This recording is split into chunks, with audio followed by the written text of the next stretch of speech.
10 hitters now.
Do another day of Gatemen baseball here at Spillane Field in our second ever Sunday in Center, getting set for it on the Gatemen pregame show with Josh Richardson. I'm Cory Miller. Josh, our first week post All-Star break nearing its conclusion, and all around, one loss for the Gatemen. They've been playing some really good baseball. Yeah, every win, it seems, has been a complete game. The bats have hit well, the pitching has been stellar on the mound, and the defense has played well to follow. Also, the only issue was just that one Katuitt game. You had the couple of errors, the bats just didn't get going, but the pitching was great overall in every single win. It seems like it's either 5 shutout innings, 5 one-hit innings, 1-run innings. Overall, this team is just firing on all cylinders with a week to go in the regular season. Yeah, 4-1 in the 5 games since that All-Star break, playing a divisional opponent in Hyannis today who struggled recently. But for the Gatemen to really clinch that division title, that postseason berth, what's the next step for Wareham, do you think, as a team? Well, if the bats just aren't as productive as they were before the All-Star break when you were scoring 9, 10, 11 runs a game,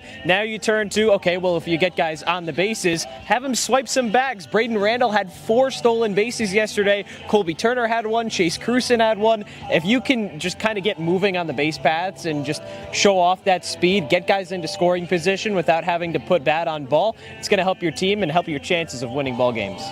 You said it, Randall was flying on the base pass last night, and he's standing by with our Rayna Maggelet. Rayna Maggelet joins alongside Wareham Gatemen second baseman Braden Randall. Braden, yesterday you had 4 insane stolen bases. Walk me through the process of finding that perfect time to steal a base. Kind of just when they least expect it, pick a good count and try to read what kind of pitch it's going to be and try to go on an off-speed pitch. Give yourself the best opportunity to get the base stolen. You really kicked off the Gatemen offense last night with your leadoff double. What were you seeing in the batter's box yesterday? Just tried to go first pitch fastball. He gave it to me, and I put a good swing on it. Got things going. What goals you have set for yourself with our one last week we have in the regular season as the Gatemen are making that playoff push? Kind of more of a team goal, put ourselves in the best opportunity to win this whole thing. That's kind of been a goal of mine to come here and help the Wareham Gatemen win, a championship. Absolutely. Well, good luck tonight. Thank you.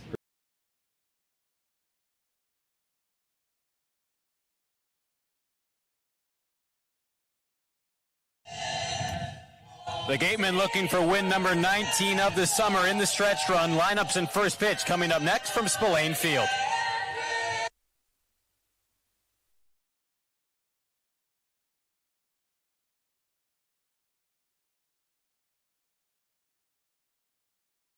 Wareham-based AD Makepeace Company, founded in 1854, is North America's largest cranberry grower and recognized leader in environmentally responsible real estate development and land stewardship. For 171 years, AD Makepeace Company has supported community events and organizations like your Wareham Gatemen. Visit admakepeace.com to learn more. Cape Cod 5 is proud to be the official banking partner of the Cape Cod Baseball League. Cape Cod 5 offers a broad range of financial products and services tailored for every stage in your financial journey. Reach out to us. We're here to help. For a good piece of glass, call Abby, located at 3 Tyler Ave in East Wareham. Call Abby Glass and Locks about getting a free quote for your windows, doors, locks, and other glass needs. Here at the Mass State Lottery, we know there's no bigger win than the $1 billion we provide each year to support all 351 cities and towns in Massachusetts. Now that's how we all win. The Mass State Lottery. Welcome to the state of winning. Getting set for Sundays in Center on this Sunday night, our second ever installment of Sundays in Center with Josh Richardson. I'm Cory Miller. Josh, our second vantage point, second time out here in the outfield. Thought maybe we'd have to kind of postpone this with the rain coming earlier, but it's dried out. It's turned into a cool night and ready for some more baseball. I mean, the last time we did this, not only was it a great experience for us, but a great experience for Wareham. A 12-3 win over Falmouth. Now, the Gatemen got the win over the Commodores last night, and now coming back home today to take on Hyannis. Hopefully can be another great win with us getting a great vantage point in center field, Cory. Yeah, you said it. They scored those 12 runs. Drew Rogers, that 3-run homer early, hoping to kind of replicate that offensive performance. Maybe we get a chance to catch the ball. That was the one thing last time we couldn't check off the box. But when we look at the on-field matchup, two teams kind of trending in different directions. It's been that way for a couple weeks. I mean, you go back kind of the beginning of the month, Hyannis was first, Wareham was last, and now it's the Gatemen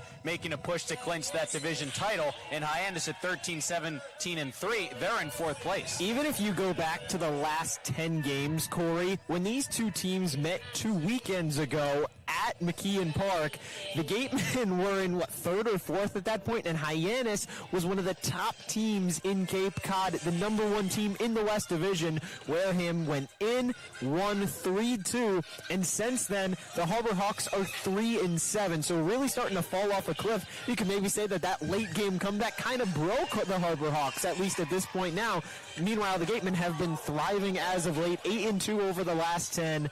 So far this week, 4-1 since the All-Star break, and really no signs of slowing down. Yeah, that game, the Caden McDonald pinch hit, 2-run shot, 8th inning, gave him the lead. You said possibly a turning point. The Harbor Hawks were kind of treading water, but now have fallen behind since, and hoping to make sure they stay towards the bottom of that West Division is Logan Baisley, a guy who's had mixed success both as a starter and as a reliever. Yeah, Baisley's had a couple different opportunities, some good, some bad. And when you look at how he's done out of the bullpen, there's been so much more success there. But with so many pitching talents leaving the Gatemen, you kind of have to move somebody back into that starting slot. And he's had some experience, and there have been a couple times that it's gone really well for him. You look back to the beginning of the season, his first start of the year, 3 innings, 4 hits, no runs against YD back on June 17th. Well, then a couple of the other times he's faced the Red Sox, he's gotten hit around. Thinking back to just 6 days ago, 2 2/3, 5 hits, 4 earned runs against the Red Sox.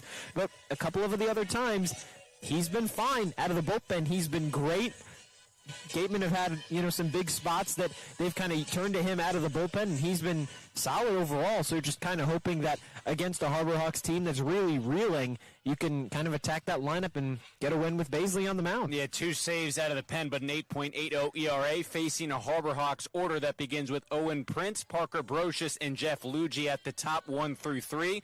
Dobie, McKay, Camacho, 4 through 6, Charlie Bates, Miles Davis, and Brody Briggs, 7 through 9, rounding out the starting lineup for the Harbor Hawks on this Shark Night. And when you look through that lineup, Cory, there are 4 names that Wareham has not yet faced this season, and that's been one of the biggest things that have made just this entire Cape League season so difficult for teams is roster changeover. We've seen it for the Gatemen so much, losing a lot of those starting pitchers during the course of the week, because you have Tate McGuire, you have Cooper Consiglio both leaving during this week. A couple of the other guys in the lineup, Colin Ritchie's gone, Easton Breifogel gone as well. Prince, Brocious, Luigi, and Dobie. Those are guys that the Gatemen haven't seen before, and Miles Davis. Luigi played the last time. Those 4 guys Gatemen have never seen before, so difficult to try and just keep constructing a lineup on the fly if you're the Harbor Hawks. And you said it, a lot of new names. Some teams have pivoted better than others. Baisley on the mound, pitching from the windup. He's ready. First pitch to Owen Prince, the center fielder. Fires away and catches the zone at the knees. We're officially underway on this Sundays in Center Shark Night here at Spillane Field tonight. Prince at 231, no homers, 2 RBIs. The 0-1 pitch from Baisley on the way. It's in the dirt, ball 1. Yeah, that Shark Night, pretty cool experience for some of the fans, bringing in some experts.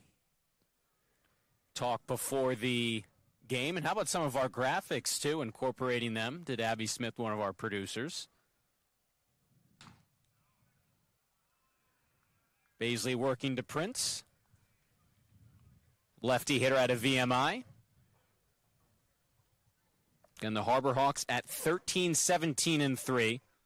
A 5-4 loss to Chatham last night. 2-1 pitch, a roller back up the middle. Randall moves in, fields cleanly, slings it to first in time for out number 1. Well, you saw Randall at second. Let's get a look at the rest of the Gatemen defense on this Shark Night. It's Cruson, Yost, Turner in the outfield, left to right. Oh, look at that. Ramirez, Randall, Sharks. third to first. Rogers behind the plate for Baisley. All the fishes in place tonight on Shark Night. I love that. You go from ducks on the pond offensively, and then you got the Sharks in the outfield. Is it fishes or fish? I should probably know that before I said it, but either way, Baisley pitching a called strike 1 to Parker Brocious. This is a grammar question, and as broadcasters, we probably should know this. You're looking for the plural of fish? Yeah. For the 9 guys in the field, Baisley's 0-1 pitch on the way. Groove down the left field line, but that'll make the seats out of play. It can be either. The plural of fish can be fish or fishes, so you were fine. Okay. And we've seen the Gatemen dugout embracing the Shark Night mentality as well. 0-2 pitch, hit hard on a line past the diving glove of Shane and into left field. Parker Brocious, a base hit. First base runner of the night belongs to Hyannis. And he got all the way up to second. Cruson bobbled that ball in left field, trying to get it back in. So now a one-out runner in scoring position for the Harbor Hawks. That's been one thing that, aside from the Gatemen playing a lot of clean baseball, and errors have been an issue, but mainly in a volume capacity. It doesn't seem to happen 1 or 2 throughout every game, but Just when they pile on, they do. And it seems to be that one of those main errors is just trying to field balls cleanly when they get to you in the outfield. Seeing a lot of bobbles, a lot of bumps. And just like that, Hyannis has a runner in scoring position for Jeff Lugie, 323 hitter, no homers, 14 RBIs.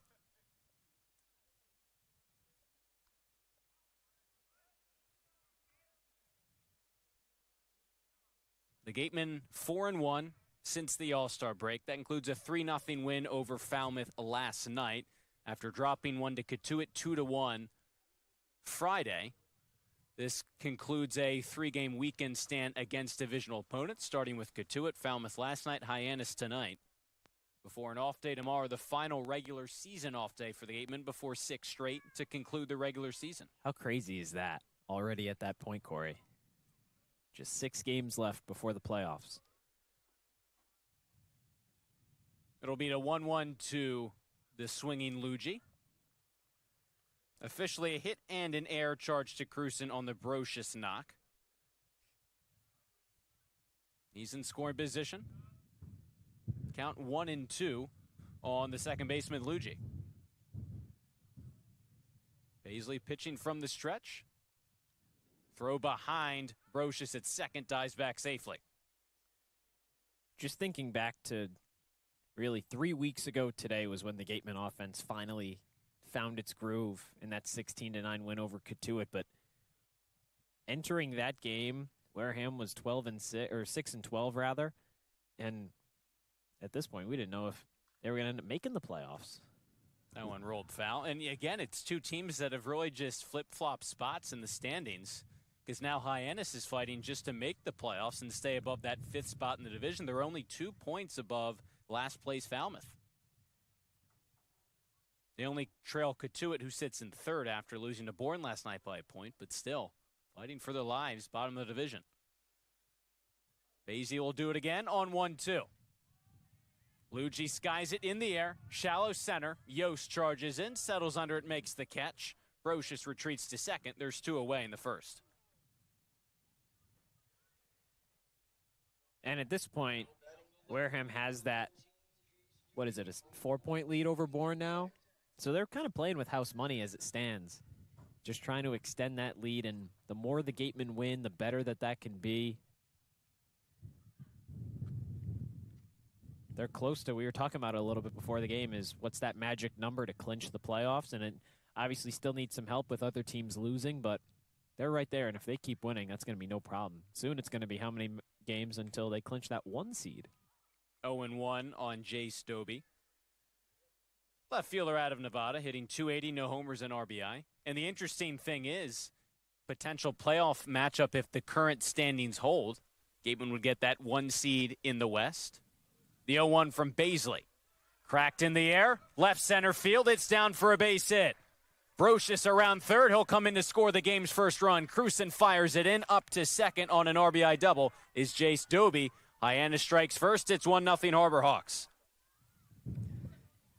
And this has been where a lot of the issues for Logan Baisley have come throughout this season. Has just been when he gets hit hard. That one split the gap, no doubt. Just drilled it all the way to the wall. You look at his good starts, he's limited the damage, just a couple base runners, and then think back to that first time he got hit, 7 hits, 5 earned runs against YD. 2 innings, 4 hits, 5 runs against Chatham.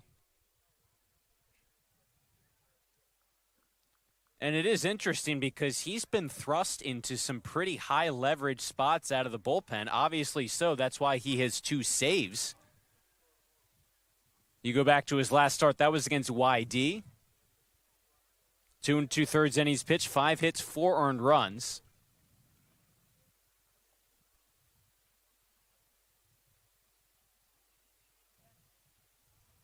But as you said, a guy who with some departures from the rotation as he has worked it to 0-2 on the DH, Ryan McKay, who has started. They put him back in that role, 0-2. Popped in the air, drifting out of play over the Gateman third base dugout. And that's going to really be the challenge. And you know that you keep a couple of those great arms. You still have Caden McDonald. You still have Josh Butler, who in their own rights have pitched outstanding over these last couple weeks. You lose Consiglio, you lose McGuire. That's half of what could have been such a potent playoff rotation. And the Gatemen have given Baisley some run support. Despite having an ERA just shy of 9, he's only 0-1. 4 games started.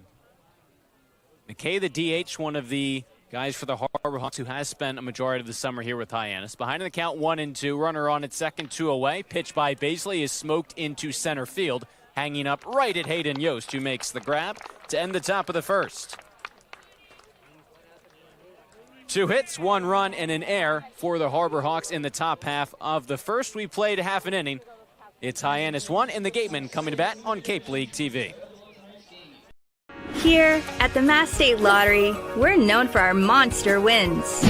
But there's no bigger win than the $1 billion we provide each year to support all 351 cities and towns in Massachusetts. In our game, we know that supporting local businesses and helping communities is how we all win. Because at the lottery, we're all playing for the home team. The Mass State Lottery. Welcome to the state of winning. A+ repairs smartphones, tablets, game consoles, and computers. Get it done right the first time. Cape Cod Central Railroad is proud to sponsor the Wareham Gatemen for the 2nd year in a row. Experience the scenic beauty of Cape Cod like never before. Journey through picturesque marshes, cranberry bogs, and dunes on our historic rail line. Whether you're savoring a 5-course gourmet dinner, enjoying a Sunday brunch with a live jazz band, or bringing the family on a narrated excursion, there's a ride for everyone. Departing from Hyannis and Buzzards Bay, visit capetrain.com to book your ride today.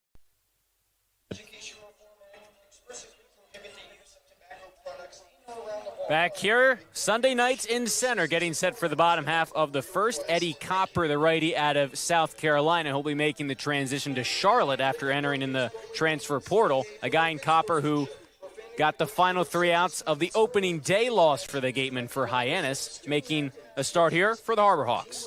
Yeah, somebody for Hyannis that has struggled throughout the portion of this season. That 8.59 ERA did record those last couple outs, but just has not been solid overall. 14 2/3 innings, giving up 14 earned runs. So hopefully, obviously, Gatemen give up 1. We really could be in for a high-scoring affair here tonight. Against the Gatemen lineup off of a 3-run performance last night, it's Randall, Turner, McHugh, 1 through 3. McDonald, Cruz, and Ramirez, 4 through 6. Yost, Rogers, and Shane round out the lineup for Ryan Smythe's squad. Randall, the leadoff man, 284, a homer, and 13 RBIs. Facing Copper, leading things off for the Gatemen, trailing by 1. Copper into the windup. First pitch to Randall at the top of the zone for a called strike. Randall, 284, a homer, 13 RBIs. He stole 4 bases last night for the Gatemen. And Wareham only scoring 3 times. He takes low on that pitch, 1-1. But it was enough. The brilliant pitching by Josh Butler, 6 shutout innings. Pitch count was really down. Could have maybe gone longer, but the combination of Calera, Schlageter, and then Pluta shut down the Commodores. At the plate, Randall was 2 for 4 last night. He's just everything that you could want in a leadoff hitter and more. Gets underneath of this one. Lifts a high fly ball, very shallow left field. Doby comes in and makes the catch for out number 1. It's Doby in left field. The rest of the group behind Copper on the mound. Doby, Prince, Brocious, that's left to right. Alongside the infield we go with Davis, Bates, Luigi, and Camacho. And Briggs behind the plate doing the catching for Eddie Copper. I mean, even with the flyout, Randall, somebody that puts the ball in play a lot. He hits, he can hit for contact. He goes gap to gap, so showcases his power with doubles and triples. Can swipe bags. He's got 12 on the season, most on the team. Facing the righty, hitting Colby Turner. Randall's just everything you want out of that leadoff spot. Spark plug, as Ryan Smythe has described him.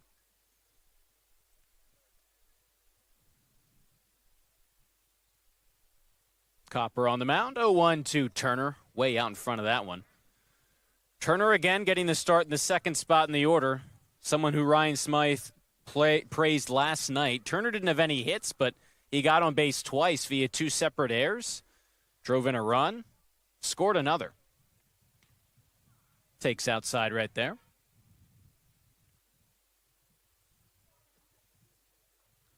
Smythe commenting on the quality of the at-bats from Colby Turner. Just putting the ball in play, especially valuable at the top of the order. The 2-1. Grooves that one foul out of play down the first base line. And that's been kind of the magic touch that the Gatemen have had, has been 1 through 4, and now really extended 1 through 6 in this lineup. Randall, Turner, McHugh, McDonald. The lefty followed by 3 righties, but those 3 righties are really your 3 best hitters. 2-2, wave and a miss from Turner, down swinging, 2 up, 2 down to start the home first. You have your lefty leadoff guy who we just finished raving about. You got Colby Turner, an all-star starter. Then you have Chris McHugh, who's been your power guy throughout a majority of this year. And then you have Caden McDonald, who's just all of the above. Come on, Chris, get it going. It's an incredible punch that opposing pitchers have to deal with the most out of any team in the order. Chris McHugh hacks at the first pitch, lazy flying to center. Easy play for Prince to glove and make the final out, bringing us to an end of the first. 3 up, 3 down. Easy inning for the Harbor Hawks defensively. After the first, they lead 1-0 on Cape League TV. Insurance has been servicing Wareham and the surrounding areas since 1980. Call Legacy Insurance for all your insurance needs at 508-295-1315. Legacy Insurance, your hometown agency. Get ready for big results with our small machines. With more power, performance, comfort, and savings. They're ready for every job. And we're ready with plenty of inventory, the best support in the business, same-day parts availability, and locations across the Northeast. So you can always be ready to work. Milton Cat, always ready. When it comes to protecting your home, car, or business, trust the team that's been covering our community for generations. For personalized coverage and service that you can count on, the choice is easy. It's Morse, of course. Visit morseins.com today. Welcome back to the center field bleachers here at Spillane Field, second ever edition of Sundays in Center. The Gatemen hoping, as we talked about, that success from the last time we were out here can translate again tonight, find themselves down 1-0 after the first. Yeah, I talked about it. We talked about it a little bit. Drew Rogers had that home run into left field that last time that we were in center field. I'm hoping that we can catch one. I've got your glove on, Cory, so thank you for at least letting me hold it while you call the game for these first 5 innings. We'll switch that off after. But, I mean, I really hope that we don't catch a Hyannis home run. That would kind of defeat the purpose. That'd be a little bit of a conflict of interest. That was the one thing. Listen, a 12-3 win over Falmouth. The pitching was good. Offense was good. The only thing was missing from a fly ball hit really kind of directly at us. You said it, Rogers home run to our right or to the left field bleachers. It's Gabe Camacho, the first baseman. He'll be the first to greet Logan Baisley in the top of the second. Hyannis plated a run on 2 hits. A Gateman error in the first. 1-0 Harbor Hawks. Baisley back to work, top of the second, as that one is laced foul. And it's not just Sundays and Centers. We've talked about it. Shark Night, too, here at Spillane Field. It kind of feels like a double dosage of, everything that's going right. And talked about how the Gatemen had embraced the Shark Night as well. Yeah, that's why there's been no music for us to enjoy in between innings. Getting a full debrief on Shark, information and what goes on with, I would assume specifically great whites. If only we could kind of tune into what's getting kind of told to all these kids out there that have a big interest in sharks from the Atlantic Shark Conservancy. 1-2. Baisley pitching to Camacho. And the Gatemen probably not able to take part in that either, but they have a shark kind of head figure that it'd be like it's like a mascot type head. 1-2. Camacho takes high on a fastball. 2-2. Earlier in the day was Mike Mobbs, the hitting and third base coach, wearing it as he was cutting the grass at Spillane Field. Yeah, we'll have a view of that a little bit later, but now it's kind of made its way throughout the dugout. It's a 2-2 now. Bounced on the ground to Randall. Gobbles it up and throws to McHugh in time for out number 1. Again, it was Mike Mobbs before the game who was repping that shark head, shark accessory as he was cutting the grass. Here he is. I mean, look at this. Barefoot, too. I mean, well, that part is usual for his kind of routine mowing the grass before the game, but he was in full support of Shark Night. Wearing it with pride. That's awesome. And now, again, we've been told that that's made its way through the Gatemen dugout. Is stepping up to the plate is Charlie Bates at the Stanford, 244 hitter, no homers, 5 RBIs this summer. And the Gatemen are going to keep that going throughout the night in honor of Shark Night and maybe the rest of the regular season if it works out and goes their way tonight. Supposedly, it's a home run celebration, kind of like what the Red Sox are doing this year, the Boston Red Sox, that is. Every time Boston hits a home run, the Wally head goes on whoever hit the home run on the way back to the dugout. So it might be something like that. I guess the only way we'll know is if the Gatemen hit a home run tonight. It's a 1-1 from Baisley. Just misses beneath the knees. And it's kind of the second home run rallying offensive cry the Gatemen have used this summer. You go all the way back to kind of when this winning stretch started 2.5 weeks ago against Katuitt. It was the triangle hanging from the top of the dugout. Yeah, that only lasted, what, like 2 games? And I think Ryan Smythe still has it, but it's not hanging anymore, so. They took it to Orleans, and then it just never made its way back, at least hanging up. You can still see the string, though. Yeah. Bates taking on 3-1, make it 3-2, as he'll have to recollect the bat. So it technically worked. I mean, listen, they've done so well since they started hanging up, but it's not really been there. We'll see if the Shark Head lasts the remaining regular season, if they're victorious tonight. Payoff pitch. They'll do it again on 3-2. Bates getting a piece of it.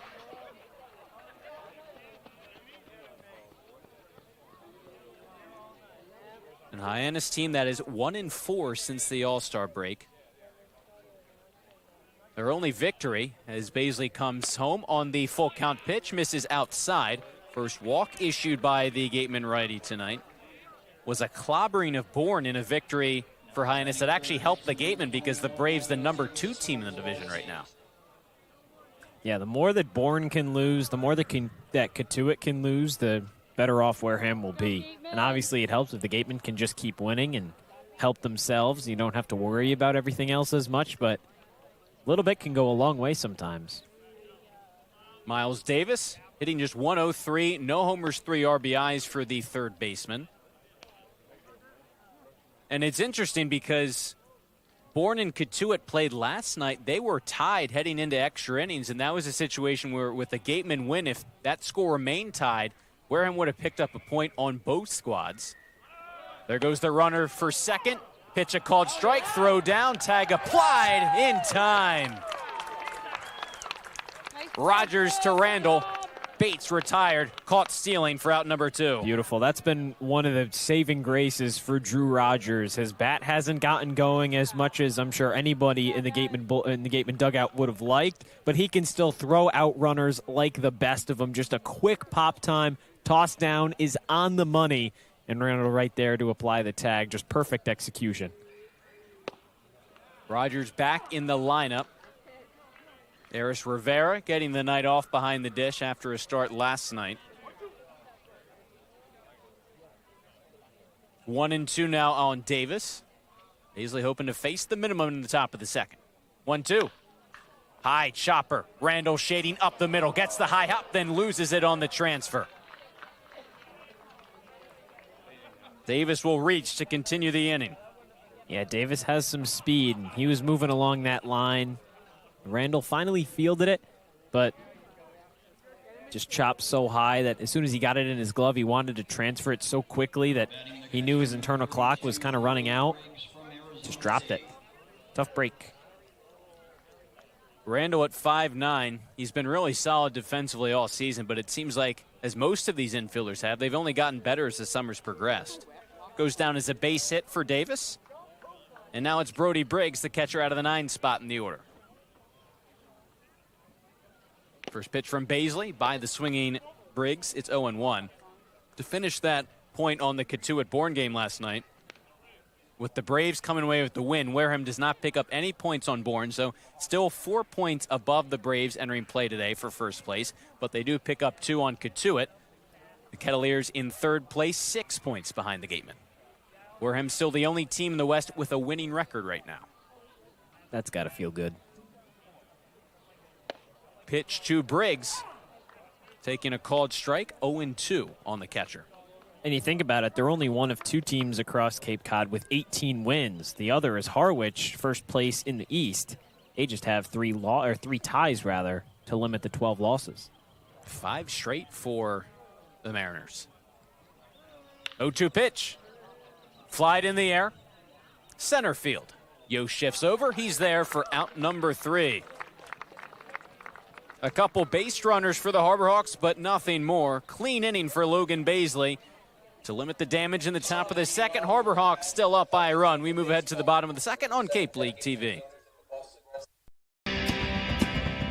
If you need to dig, lift, move, grade, clear, or cut, pump, weld, clean, light, and just about anything else, dial up the rental source for the newest and the most reliable equipment in New England. Staffed with equipment and construction experts, Milton Rents, your local source. As the sponsor of tonight's game, PCT Federal Credit Union is proud to root for the home team. We're thrilled to offer great rates on auto loans, home equity lines of credit, and so much more. Visit us on Cranberry Highway in West Wareham. Reed Custom Soils, a subsidiary of the AD Makepeace Company, is New England's most experienced precision soil blender. Reed is the leading provider of the lightweight planting soil for green roof installations, stabilized stone dust for nature paths and pedestrian walkways, bioretention rain garden soils, and specialized soils for athletic fields, including your newly renovated Spillane Field. To learn more, visit reedcustomsoils.com. Shameless Plug Electric, hitting home runs on every job. Wareham's top choice for electrical work. Call Shameless Plug Electric. Back on Cape League TV. Sunday nights in center meets Shark Night here at Spillane Field. Some pregame festivities. There's the Shark tent, just stationed a little bit behind the concession stand next to the John Wild press box. Greg Scoma, who's a PhD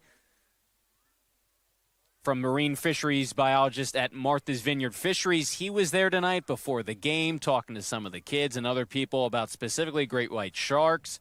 There's different things you can pick up at the shark tent, like stickers, tags, various sharks, merchandise, and more.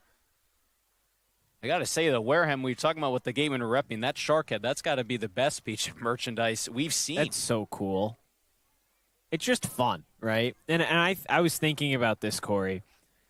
Even when the Gatemen were 6-12, losing 5 straight to begin the month of July, at that point, I mean, it doesn't feel like all hope is lost, but it just seems like you're just kind of pushing and pushing down that ladder and getting to the point of no return.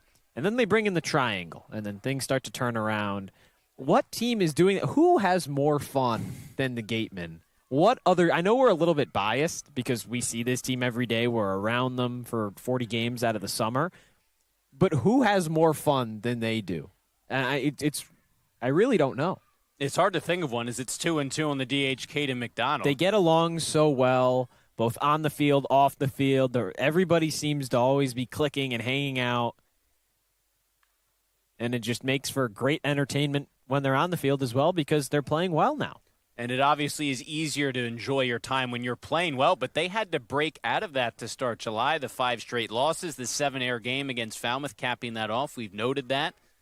So credit to them. They've had to bounce back. Another one to McDonald that misses beneath the zone. He's worked the count full. And we were talking about Caden about some of the Mafia games. You know, those bus rides, another example. And it's tough to come back and kind of reinvent yourself as a team. High chopper to third. Davis gathers, and Rockets one across in time for out number 1. It's tough to do that if the guys on the field don't like each other, right? Everybody has to have that belief both within them and within everyone else that everything's going to be fine. And if we just keep having fun and keep, doing what we need to do, we're going to win games. It's tough to do that when some guys don't like each other. The Gatemen don't have that problem. And, we talked about the turnover on the Harbor Hawks roster as Cruson, 282 hitter, steps into the box with no one on, one away in the bottom of the second. It probably becomes a lot more difficult to build that team chemistry and sustain it when you have that degree of new guys come in. And listen, the Gatemen have those guys too, but you go up and down this lineup, the names, a lot of these guys have been core guys really since the start of the summer. And so in large part, that's probably why the chemistry's been so solid. And even some of the guys that did come in late, Chris Ramirez, one of the first things that he said, he was around this team for, 2 days? He didn't play anywhere else this summer before he got here. He said, I love these guys. These guys are awesome. It's going to be so much fun playing here. Eris Rivera coming back from last season. He's only here for really the last 10 or so games of the regular season and then for any potential playoff run. He was happy to be back. He loves what Coach Smythe does. He loves these guys. A lot of these guys that he was familiar with from last year are still here, Colby Turner being one of them. He's so excited to be here. Drew Rogers just hasn't kind of been very vocal about his new position in the media, especially because he was with Brewster a little bit earlier in the season. But you have to imagine that he's happy to still be on Cape Cod. I mean, it's a team that really likes each other. Cruson down swinging for out number 2. 5 up, 5 down for the Gatemen to begin the outing. Freddie Copper on the mound. Brings up Chris Ramirez at shortstop at 467. No homers, 5 RBIs. On base a couple of times last night. Drew 2 walks, no hits for the righty. Hitting 6 for the second straight night. And you got to think there is some value. The Gatemen throughout the summer, some guys have left, like Tate McGuire making his last start just the other night. 1-0 to Ramirez, taking just above the belt. The value in bringing back some players who have played here previously. Rivera, one of those guys, albeit just 5 games last summer, but same coach, similar expectations, only adds to those chemistry bonds, you got to think. Ramirez pops it foul.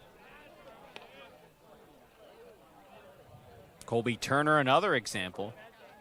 Got to think that Colby's going to be someone who is going to be a leader, veteran presence now as this Gateman team tries to finish strong and gear up for a potential postseason run. And he really has been for a majority of the season, but as July has picked up, can really count on him for that. Flied into center.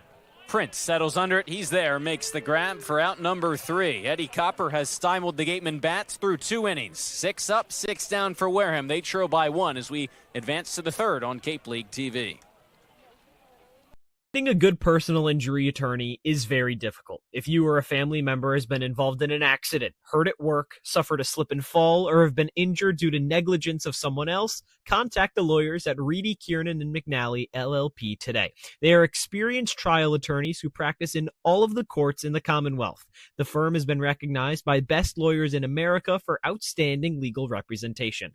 Contact Reedy, Kiernan, and McNally, LLP today. The firm is located at 267 Main Street in Wareham. Reedy, Kiernan, and McNally, LLP also has offices in New Bedford and Falmouth. Call 508-295-0286 or visit their website www.rkm-law.com.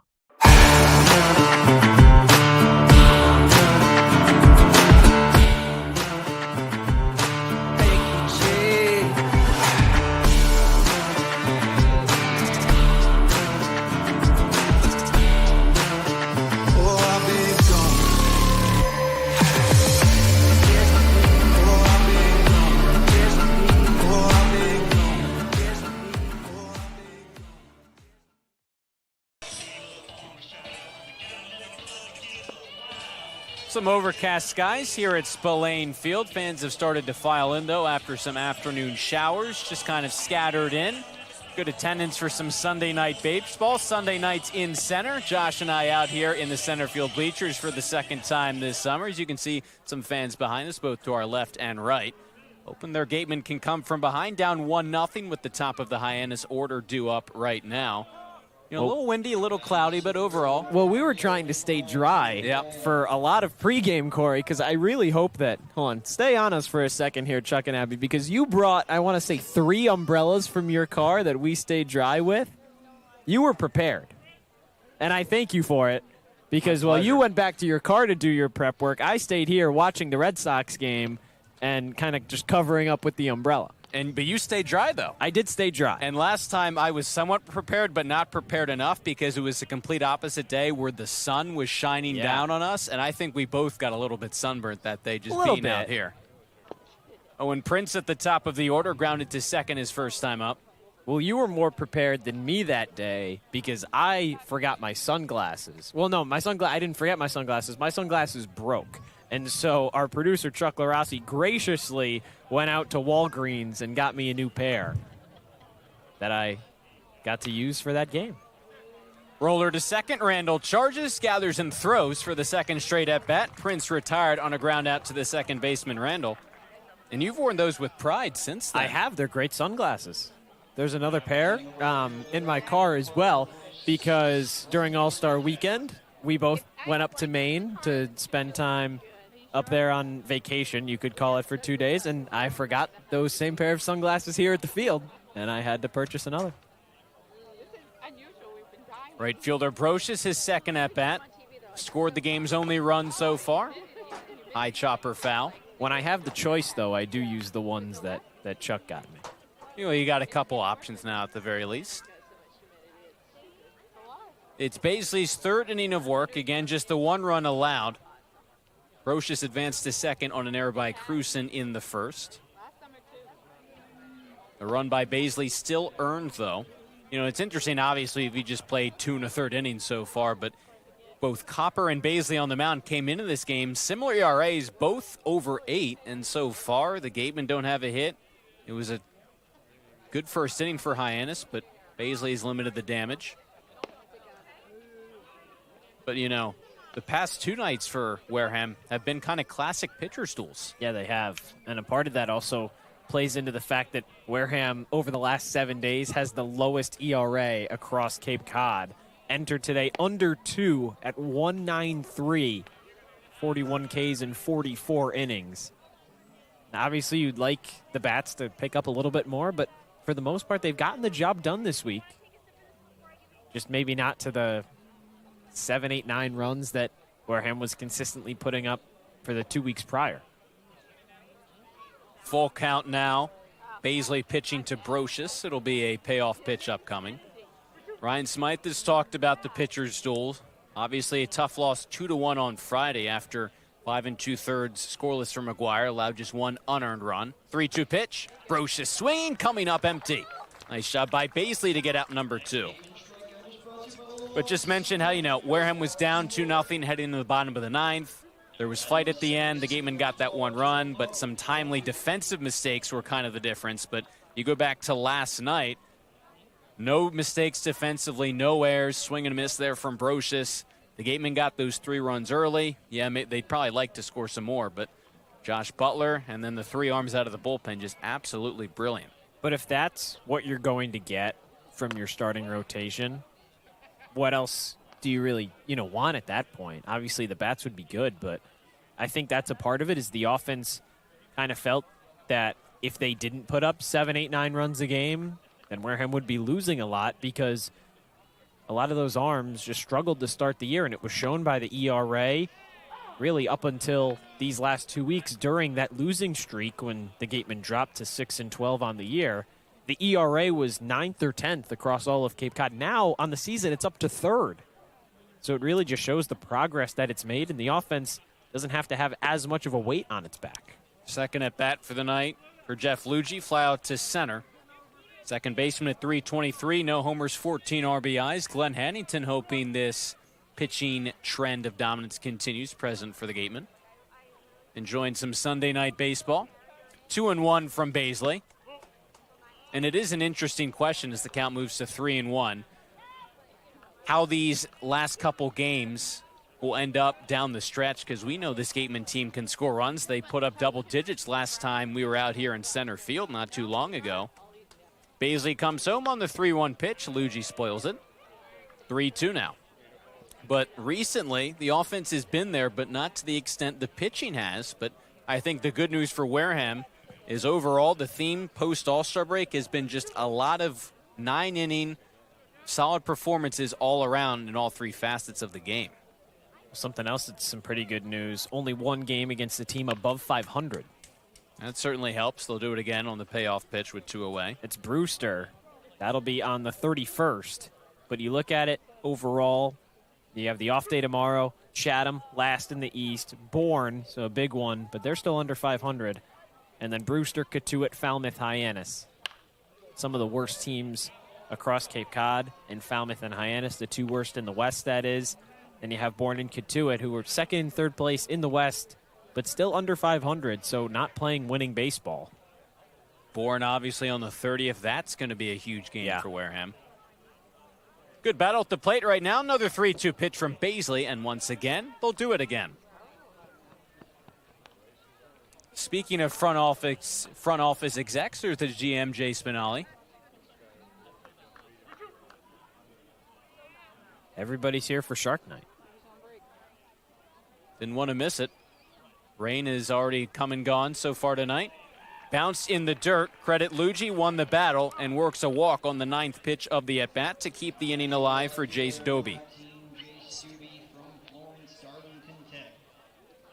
And it brings up Doby, who had that RBI double back in the first. 280 hitter.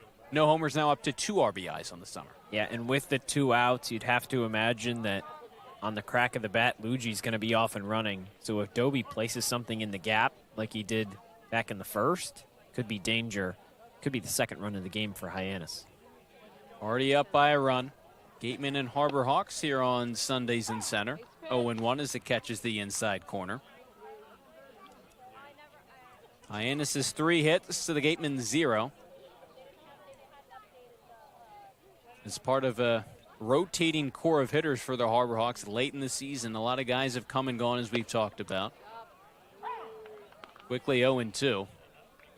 It was interesting just talking about it with some of their broadcasters, going over some of their new names, but on our end, they were familiar with all these guys because it's pretty much the same lineup. Most of them have been there from day one. Baisley trying to post another 0. Staying alive is Doby. And if not day one, I mean, thinking about it, Chris McHugh came in kind of the tail end of June. So maybe, a week and a half into the season. Caden McDonald became a consistent hitter around that same time as well. The new guys in this lineup, Ramirez and Rogers. Fisted into shallow center. Randall backpedaling, reaches up and makes a great catch.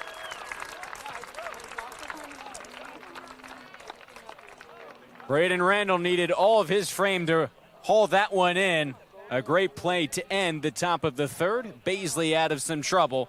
A 2-out walk, but nothing more. Another 0 for the Gateman starter, hoping his team can respond on offense when we return on Cape League TV for the bottom half of the third. Law. Live, life, law. Covering all residential and commercial real estate matters. You live life to the fullest and let us Sync Law. That's synklaw.com. Sync with an I, not a Y. Be selfish. We represent only you. Sports Turf Specialties has set the standard for high-quality natural grass athletic field construction. As a full-service athletic field construction company, we specialize in design, build, and renovation of native soil, modified soil, and sand-based athletic fields. Our team will provide you with superior quality, expert guidance, and continuing support long after the completion of our project. We are proud to have built the infield for the Wareham Gatemen field. Go Gatemen. If you can dream it, if you can cruise in it, if you can summer in it, fish from it, or take it for a day at the beach, we can protect it. The Baldwin Group, protecting the possible.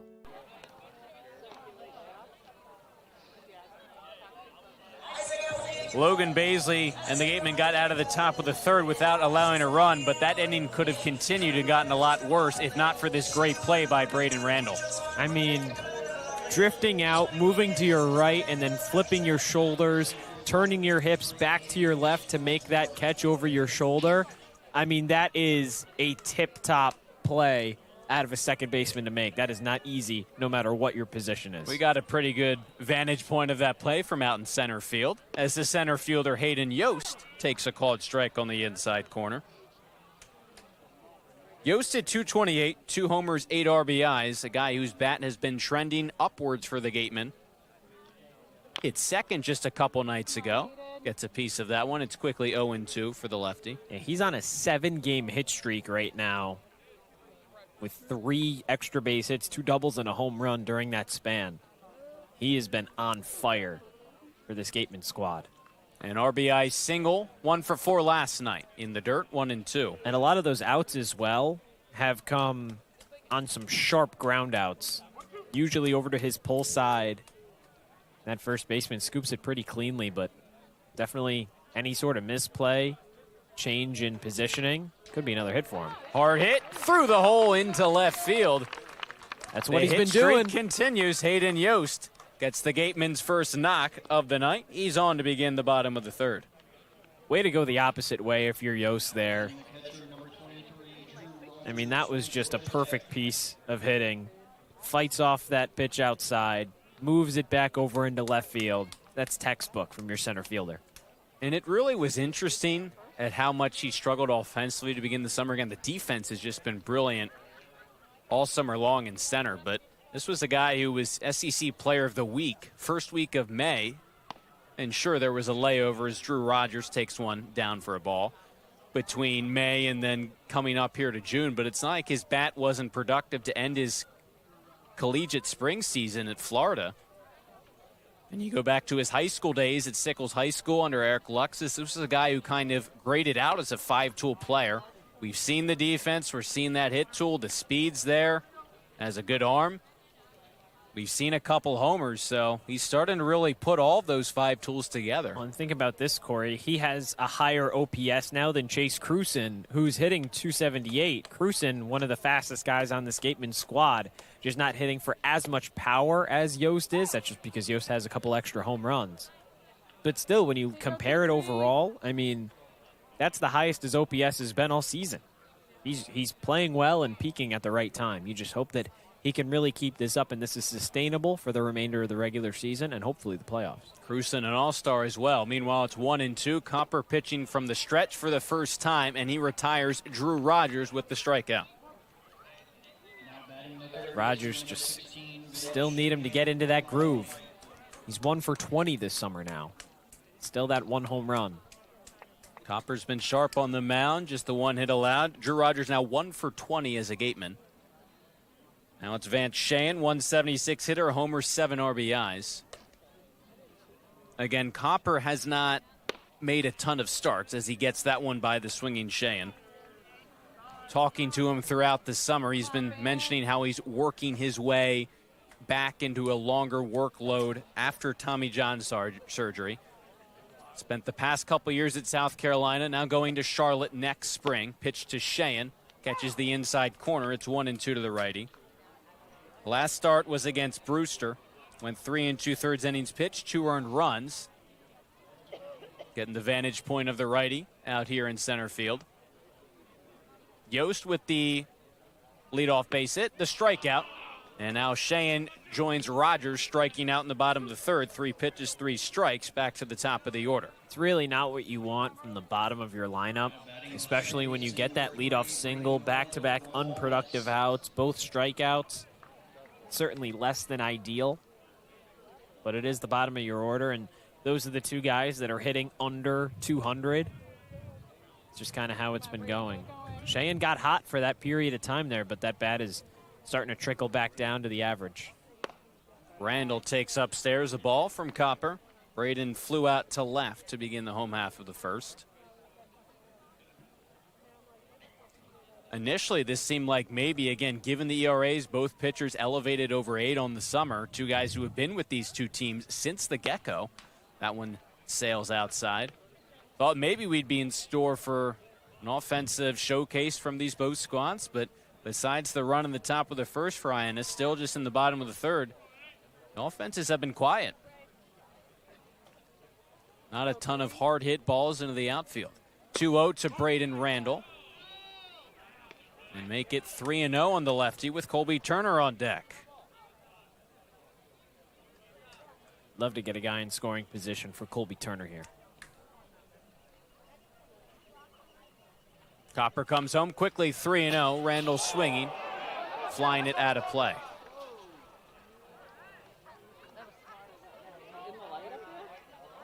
Did that just hit a light, Cory?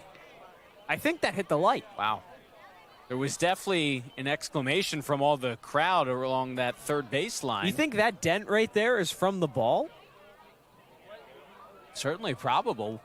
We've seen plenty of foul balls sprayed that area, especially by lefties this summer. Never that have hit off of a light, though. We have never seen that before. And now that glass is shattered. Yeah, the remnants of it kind of just to the right of the Gatemen dugout by the on-deck circle. It's caused an on-field delay. Just trying to clean that up before they can resume play. I mean, what are the odds of that? Seriously. To foul it off at that specific angle with enough force to be able to do that? You just want to make sure, too, that glass didn't come down and hopefully strike any of the fans, any of the interns in that third base area. There's a lot of people that sit down in that corner, a majority of interns as well.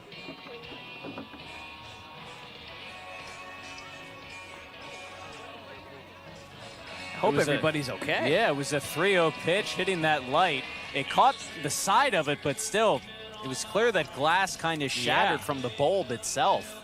Wow. One of those kind of one-in-a-million moments. So Ryan Smythe, some of the coaches helping with the cleanup effort. Delaying this one just a little bit. Of all the games a game could be briefly delayed, would not have thought that shattered glass from a light would be one of them. Yeah, it was not on my bingo card for today's game, Cory. I did not see that one coming. Typically, we'd have a better vantage point of that a little closer if we were in the press box, but out here in center, seemed like it hit something. The crowd obviously... That light pole is also kind of tough to see from the press box, just with the wall kind of cutting out on us there. But no, you're right. If we were closer than that, just we're not. Didn't see that one coming. It'll still be Braden Randall at bat. It's a 3-1 count. Yost had that leadoff single. 2 strikeouts from Rogers and Shane Sintz at the bottom of the order. Things turning over. Eddie Copper will get some warm-up pitches in on the mound.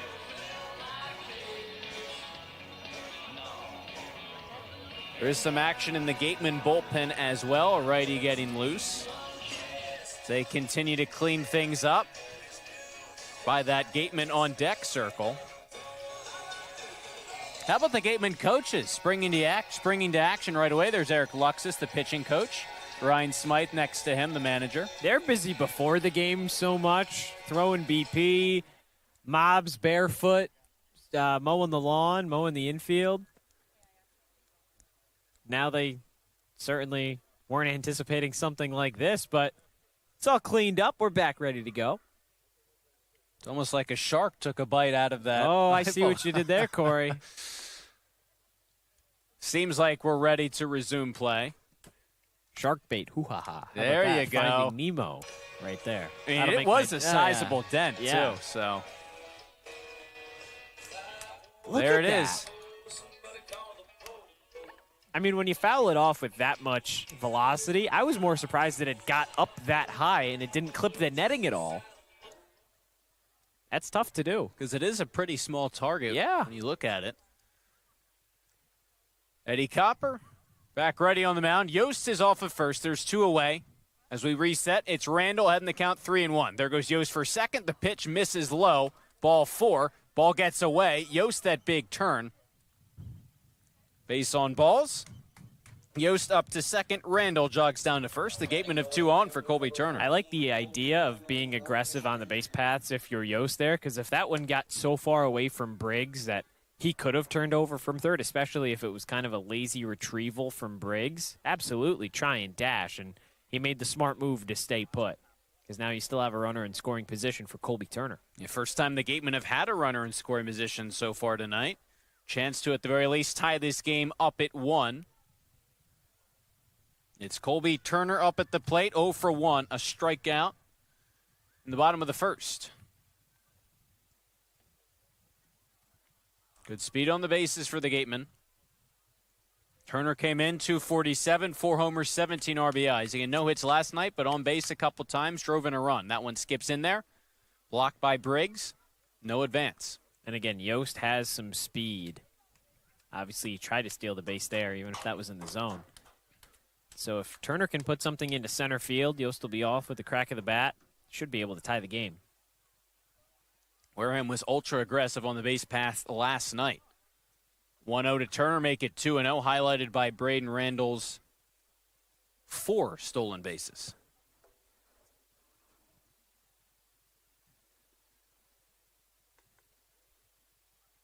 First and second, 2 away.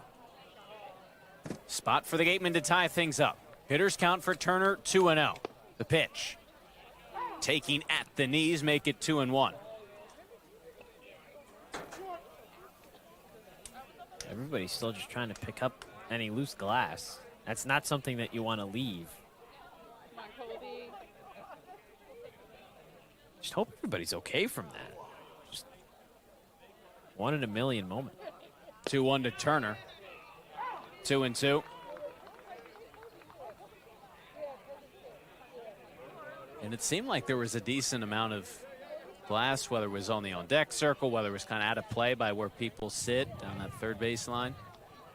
On the field, though, Coppers worked the count back even, 2-0 to 2-2. Runners on first and second. That one way outside, backhanded by Briggs. Count goes full. Both Yost and Randall will have a head start with the upcoming pitch. And now if Turner can put something in play, Yost absolutely should score. Maybe Randall can if he can drive it into a gap. But you wouldn't hate bases loaded for Chris McHugh either. See what Turner has to offer. Waiting on a full count pitch. Runners takes off. Grounded back up the middle. Fielded cleanly by Bates and makes the throw over to first in time for out number 3. The Gatemen get 2 runners on, a hit and a walk, a runner in the scoring position, but can't bring them in. We played 3 here at Spillane Field. 1-0 Harbor Hawks over the Gatemen as we move ahead to the top of the 4th. Turf Specialties has set the standard for high-quality natural grass athletic field construction. As a full-service athletic field construction company, we specialize in design, build, and renovation of native soil, modified soil, and sand-based athletic fields. Our team will provide you with superior quality, expert guidance, and continuing support long after the completion of our project. We are proud to have built the infield for the Wareham Gatemen field. Go Gatemen. There hasn't been a ton of training when it comes to bat speed or products for players to be able to train bat speed.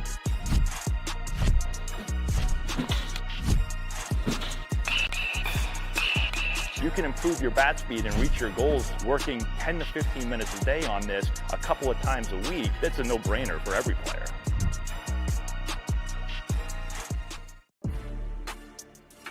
You can make any bat feel lighter by adding a velo puck knob. Instead of having to go get a whole entirely new bat, you can simply add the puck to it. Players can use this with any bat. It's basically going to shift the weight of the bat a little bit more towards the hands. Players are able to hit the ball a lot harder just by simply adding the puck on.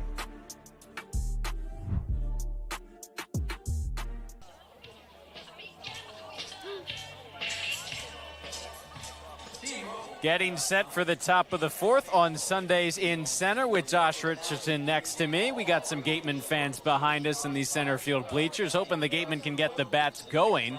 Shut out through 3 innings of play. Logan Baisley's done a solid job on the mound, just the 1 run allowed. Just the 1 back in the first, that RBI double from Jace Doby. Take a look around Cape Cod, Cory, and these can be some pretty big scores for the Gatemen trying to hold on to that lead. Obviously, that Bourne-Chatham one that will get underway in just a couple minutes going to be the number 1 game the Gatemen have their eyes on, with the Braves 4 points behind the Gatemen. Taking a ball is Ryan McKay, but Brewster over Katuitt, so that's an East Division team over a West Division team. The Gatemen will take that. Falmouth and Orleans tied. Gatemen topping the Commodores last night. The DH McKay taking that one. flew to center to end the top of the first. His last at bat, it's 2-0. And again, there's that level of breathing room that you kind of have over Falmouth and Hyannis right now. But the more Katuitt loses, and obviously the more Bourne loses, that just helps your chances of being that 1 seed dramatically in the West. McKay pops out to Ramirez at shortstop. You see the Gatemen, the top team in the West. We talked about just a couple points behind the teams above them overall in YD in Harwich, but still the Gatemen focused on their own division. Ramirez at short making that last play. Gabe Camacho, the first baseman, grounded to second his first time up. Baisley back to work. First pitch of the at-bat, fastball by Camacho upstairs. That righty warming in the Gatemen bullpen is Daniel Powell. Another look at that shot to the light off the bat of Randall in the bottom half of the third. Apparently our beat writer, Joe McLaughlin, caught a few shards of glass. I hope Joe's okay. Seems like he's fine. Just getting confirmation that he is fine, but he was right in that danger zone as he sets up shop, typically just next to that Gateman dugout. Well, that's where all the interns are set up. There's There Joe. he is. And McCain, Joe McLaughlin, Nate Wallenhop, left to right there. It's a good trio of interns. Again, there, as we said, right in the danger zone, but Joe, the only one who seems to caught any glass, seems to be fine, back enjoying the game. No one on. One away, and a 1-2 from Logan Baisley. High bouncer foul. You have to imagine that there's a pretty short leash with Logan Baisley at this point. That was his 66th pitch. That's kind of been where Ryan Smythe, Eric Luxus have been holding their starters to. So if Baisley can get through this fourth, that would be great. But you have an arm or two warming in the bullpen. But it would be nice to get out of 4 innings with just the 1 run allowed for Baisley, because he's really settled in from that first. Count even at 2-2. Pitch to Camacho out in front. Another foul ball. And it is Daniel Powell who's been warming in the bullpen. Powell, a guy who, just like Baisley, has pitched as a starter and as a reliever to mixed success this summer. And Baisley's run that came in, that did come in earned as it stands now. But you could absolutely make the argument that that could have been unearned, because Brocious advanced to second on the error from Chase Cruson, and then the double from Doby brought him in. Maybe he only stops at third, because that one was in the left center field gap, so Cruson could have had a throwback. But at the end of the day, it doesn't really matter at this point. Baisley fires in a strike on the inside corner. Camacho can't believe his eyes, set down looking for out number 2 in the top of the 4th. He'll take that, but he has to be frustrated. That was on the inside. You're not going to... Let's get another look at this. Just a little bit. No complaint for the Gatemen, though. Give a big thank you to Jim Fonseca. Jim Fonseca behind home plate. Sam Finn down the first baseline. Jeff Kinney down the third baseline is after that strikeout. Logan Baisley departs. In jogs Daniel Powell from the bullpen. Just the 1 run earned by Logan Baisley. First pitching change of the night for these two teams. We'll return after a quick break on Cape League TV.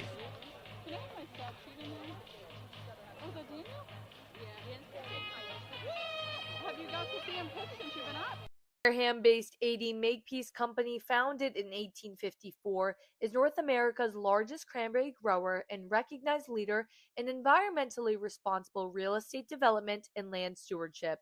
For 171 years, AD Makepeace Company has supported community events and organizations like your Wareham Gatemen. Visit admakepeace.com to learn more. Cape Cod 5 is proud to be the official banking partner of the Cape Cod Baseball League. Cape Cod 5 offers a broad range of financial products and services tailored for every stage in your financial journey. Reach out to us. We're here to help. For a good piece of glass, call Abby, located at 3 Tyler Ave in East Wareham.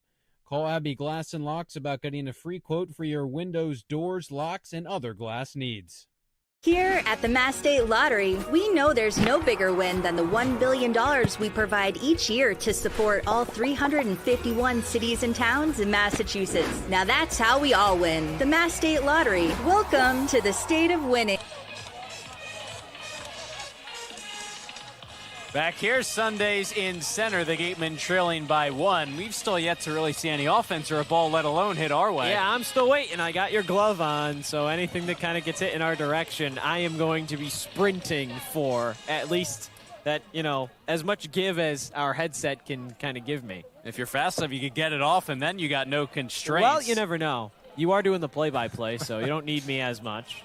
Logan Baisley got the first 2 outs in the top of the 4th, just the 1 earned run tonight. Gives way to Daniel Powell, like we mentioned, has gone both out of the bullpen and as a starter. Doing the former tonight, 7 games this summer, 5 of which are starts. The ERA at 7.17. 6'3" righty out of Kennesaw State. Hoping to pick up where Baisley left off. A solid outing for the starter. And Powell has been kind of hot and cold when he's come out of the bullpen. As a starter, kind of struggled a little bit in the midseason. His first start of the season, he was actually the opening day starter for the Gatemen. He went 3 innings, gave up just 1 hit, and struck out 2 against Hyannis.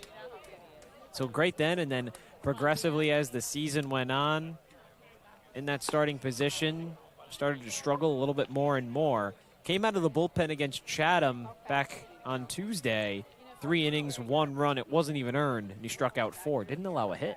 It is interesting as he faces Bates to begin his outing out of the bullpen. Walk then was caught stealing his last time up. 1-1 on the shortstop.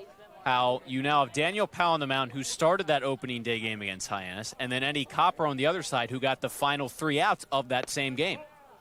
So despite some of that roster turnover for both teams, especially Hyannis lately, 2 guys who have been here since day 1 in Copper and Powell. And now here's the big thing that you kind of put Powell in. Baisley gives you 3 2/3. Powell has gone upwards of 4 innings so far this season, so absolutely could go pretty deep into this game for Wareham.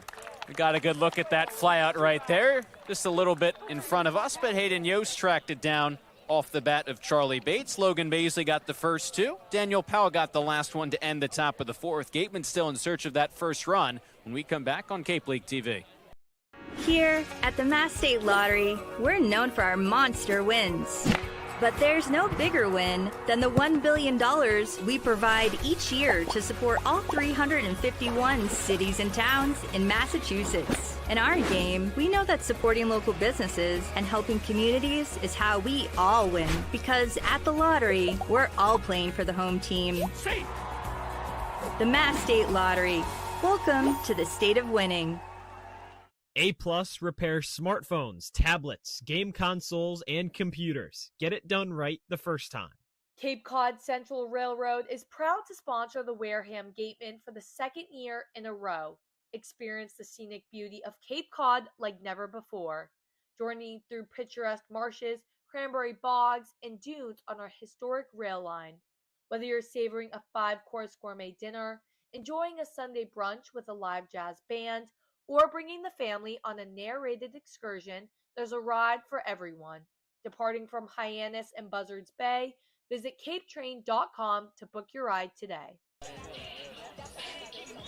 Well, Josh and I in center field, along with the rest of these Gatemen fans, are ready for something hit our way, ready for some offense, let alone maybe the birthday boy and Chris McHugh, who popped a couple of BP homers out here, can deliver. Yeah, he almost hit us. He almost hit President Glenn Hannington once or twice.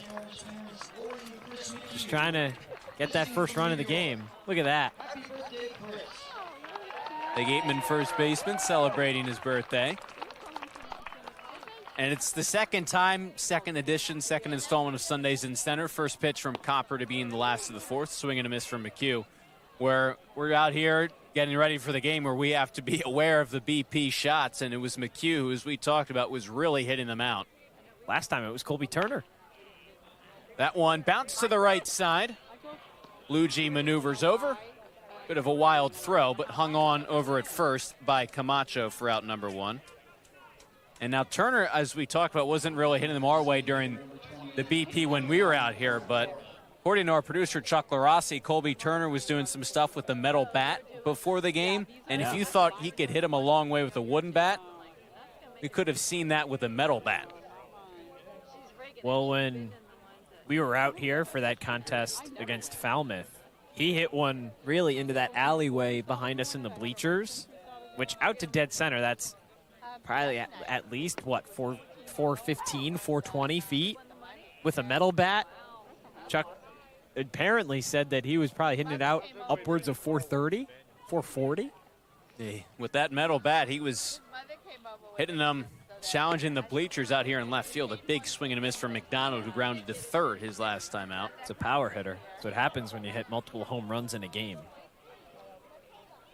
Yeah, with that McHugh shot to our left, just about as left center field as you can get. One of the farthest hit balls we've seen hit here this summer. That one's in the dirt. 1-2 on McDonald. McDonald certainly found the bleachers a couple times this summer. 5 total homers, 1-2 pitch to him. Upstairs on a fastball, count even. Struggled a little bit the past few nights. Here you go, 2-8 base hit. Average below 300 now, 288. 2-2. Good take by the righty. Was at about 333 just a couple days ago. Yeah, it hasn't been his power. That's still been there.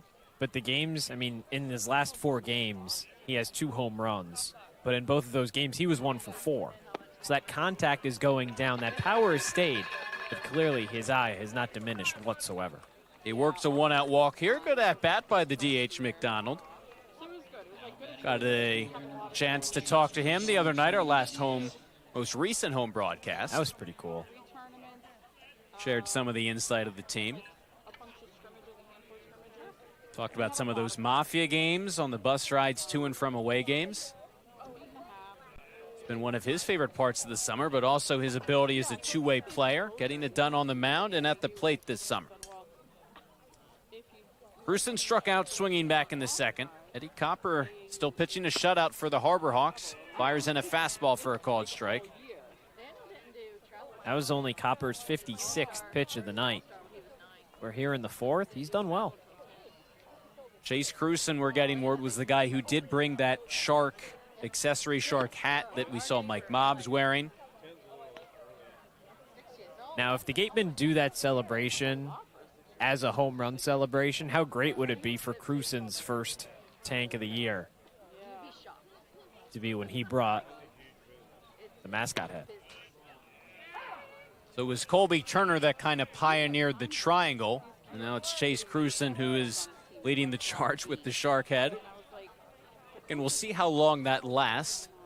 This is the only scheduled Shark Night here at Spillane Field this summer, but again, the triangle thought maybe it would extend its way. Served as a good luck charm for a couple days. 1-2 to Crewson, he spoils it. And he had a home run in the All-Star game. Waiting for that first homer here. Yeah. Left the yard a couple of times in BP today. Recent transfer to Rutgers, from Duke to UCF to Rutgers. Was reunited with the guy in Rich Wallace who originally recruited him to Notre Dame out of 8th grade at UCF, but still making the transition up to New Jersey. Another foul ball off the bat of Crewson. Now every time we see a foul ball get hit, I'm just waiting for it to either clip the wooden pole or go all the way up and hit a light again. That's what Braden Randall did last inning, was just unheard of. Caused a brief delay in play. After a couple foul balls, pitch number 5 of the at-bat with McDonald off of first. Copper delivers. That one is smoked high in the air, deep to right field, hugging the line. It's a fair ball as it one hops off of the wall. McDonald digging to third. He holds up there. Crewson sliding into second. He's got a double. The Gatemen 90 feet away from their first run of the night. It's not a home run, but Crewson will take that any day of the week. And now if you're Wareham, you've got 2 in scoring position, less than 2 outs for Chris Ramirez, who has been a hitting machine since he arrived in Wareham this entire summer. Crewson really does have that power, as you see right there, to just turn on a ball, send it down the line. There's that shark celebration. And you said it, Ramirez, a guy at the plate with the contact, at the very least, could tie this game up. The corner infielders for Hyannis come in. Davis at third, Camacho at first, middle infielders back. Second and third, 1 away. Gatemen down by a run, looking for their first tally against Copper and Hyannis. Pitch to Ramirez. Doesn't catch the zone, it's 1-0. Ramirez flew to center his first at bat, came in at 467, no homers, 5 RBIs. spark plug for the Gatemen since he joined them just about 10 days ago. Reaches out, pokes this one right back to the mound. Copper catching it on the fly. That is just worst case scenario. Wow. Great play from Copper. But that's just terrible for the Gatemen. Because if it gets past Copper, the second baseman, Luigi's back, probably scores a run. Scores a run, ties the game. Just unlucky for Ramirez. The good news for Wareham, you have Hayden Yost up at the plate, who's been red hot. A single off of Copper in the third. A mound visit for the Harbor Hawks. Copper just got that big second out, and a potential opportunity for the righty to strand two in scoring position for Wareham. Yeah, a chance to get out of trouble here, but again, pitching to Hayden Yost has not been an easy task as of late. Red hot hitter, just continues to put bat on ball. He can just drive anything that can land for a hit. At this point, with two in scoring position, and the speed of Chase Cruson on second, should score both and give Wareham the lead. Maybe hit it right here, huh? I'd love that. In the glove? Both of Yost's That'd be homers tough for him to go the opposite way. Yeah, have been pull side, the two this summer. Copper remains on the game. Hey, I'm still ready. On the mound, that is. You got that glove ready. The righty out of Ivyland, Pennsylvania. In a big spot, second and third. Two men are out. Yost is 1 for 1 tonight. Gatemen down by a run. Bottom of the fourth, a big swing and a miss. He had that power swing right there. Came up empty. It's 0-1. He wants it. He wants to drive one.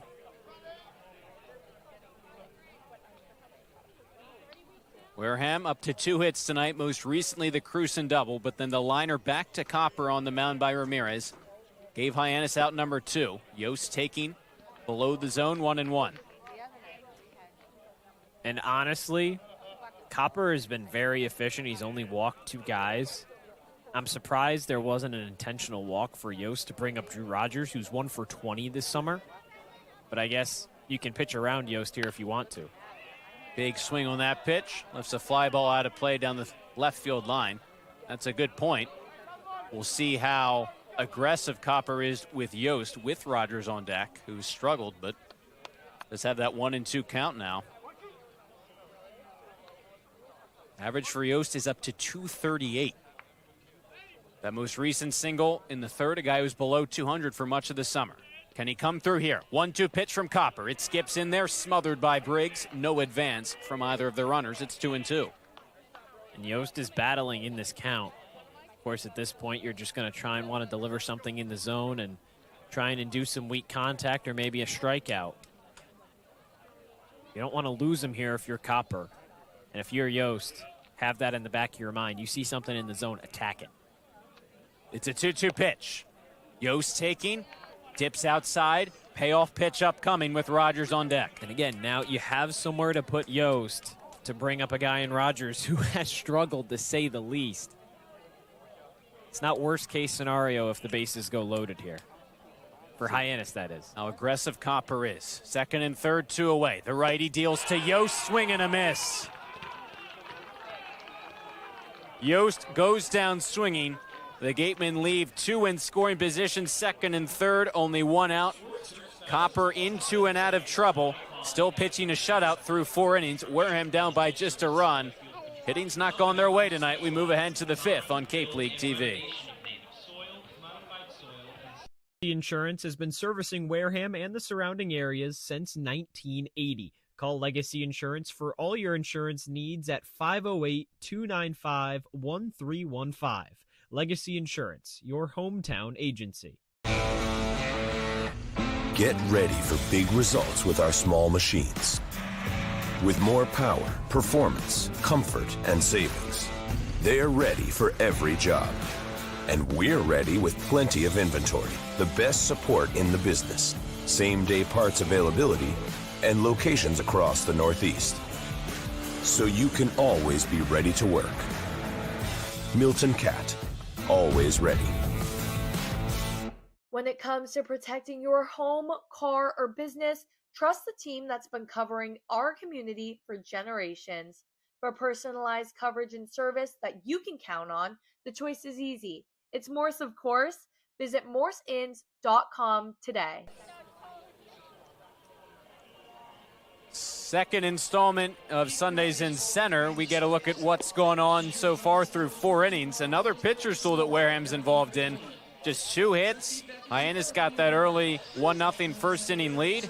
Haven't looked back since, and we've watched Eddie Copper on the mound from out here in center field. He's pitched a shutout. Now Powell back out for his first full inning of work on the mound out of the bullpen. And that's been the one thing for the Gatemen, is that Wareham has had opportunities in this game, and that chance in the 4th was probably the best that they've gotten all day. They just couldn't capitalize. Had 2 guys in scoring position, less than 2 outs, just couldn't drive them in.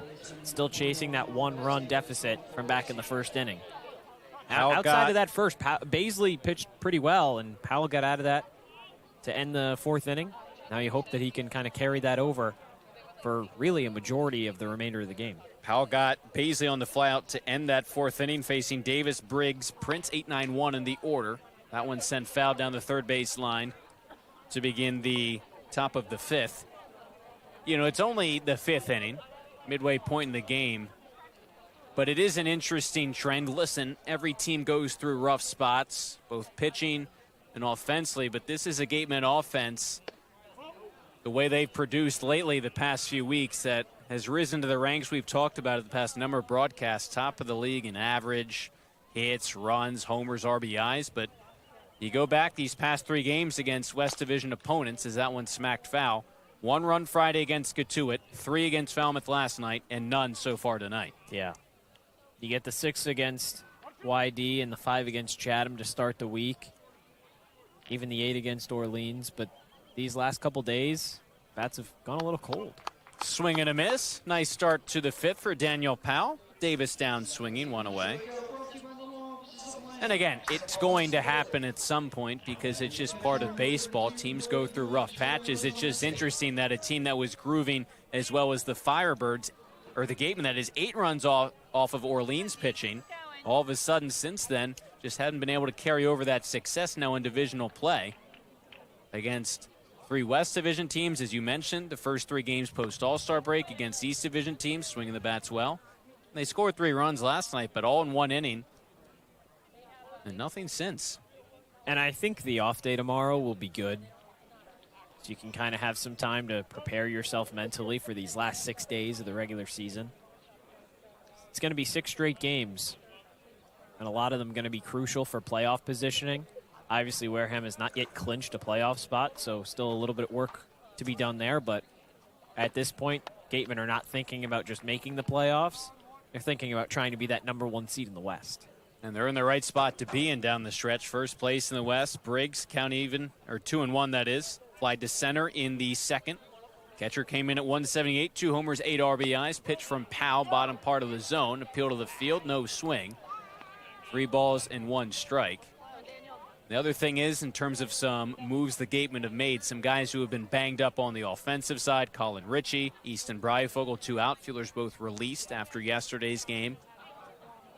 3-1 from Powell. Doesn't catch the zone. Bottom part of the plate, misses low. Briggs works a 1-out walk. So at this point, you lose those 2 guys, and they were going through some injuries. We hadn't seen Ritchie in several games, but he's a guy who had gotten the power going, had been a steady contributor. Bryfogel's got some great speed. That's 4 home runs you lose right there. Yeah, it's 4 home runs from Ritchie that you've lost. Bryfogel didn't hit, or at that point, doesn't have a big fly yet this summer, and he ends the year with 0, but runner-up in the home run derby, so we had that. Owen Prince, top of the Harbor Hawks lineup as it skips in there, smothered by Rogers. And listen, they were battling some injuries. Bryfogel struggled a little bit with the bat. But at this point, the Gatemen still have some great offensive players, there's no doubt about it. But who they have on the squad right now, that's going to be the group that kind of takes them the rest of the way as you've kind of trimmed some of the extra fat. It's just been a consistent lineup day in, day out for Ryan Smythe lately, as it's quickly 2-0 to Owen Prince. 2 ground outs to Randall at 2nd tonight for the Harbor Hawks leadoff man. Briggs leading off of 1st. That one skips in there as well. Quickly 3-0 to Prince. You really want a quick inning here if you're Powell. Don't want to walk the leadoff hitter. Not with a guy on. Would be back-to-back walks for Daniel Powell after a strikeout to open the fifth. 3-0 pitch right there for a called strike.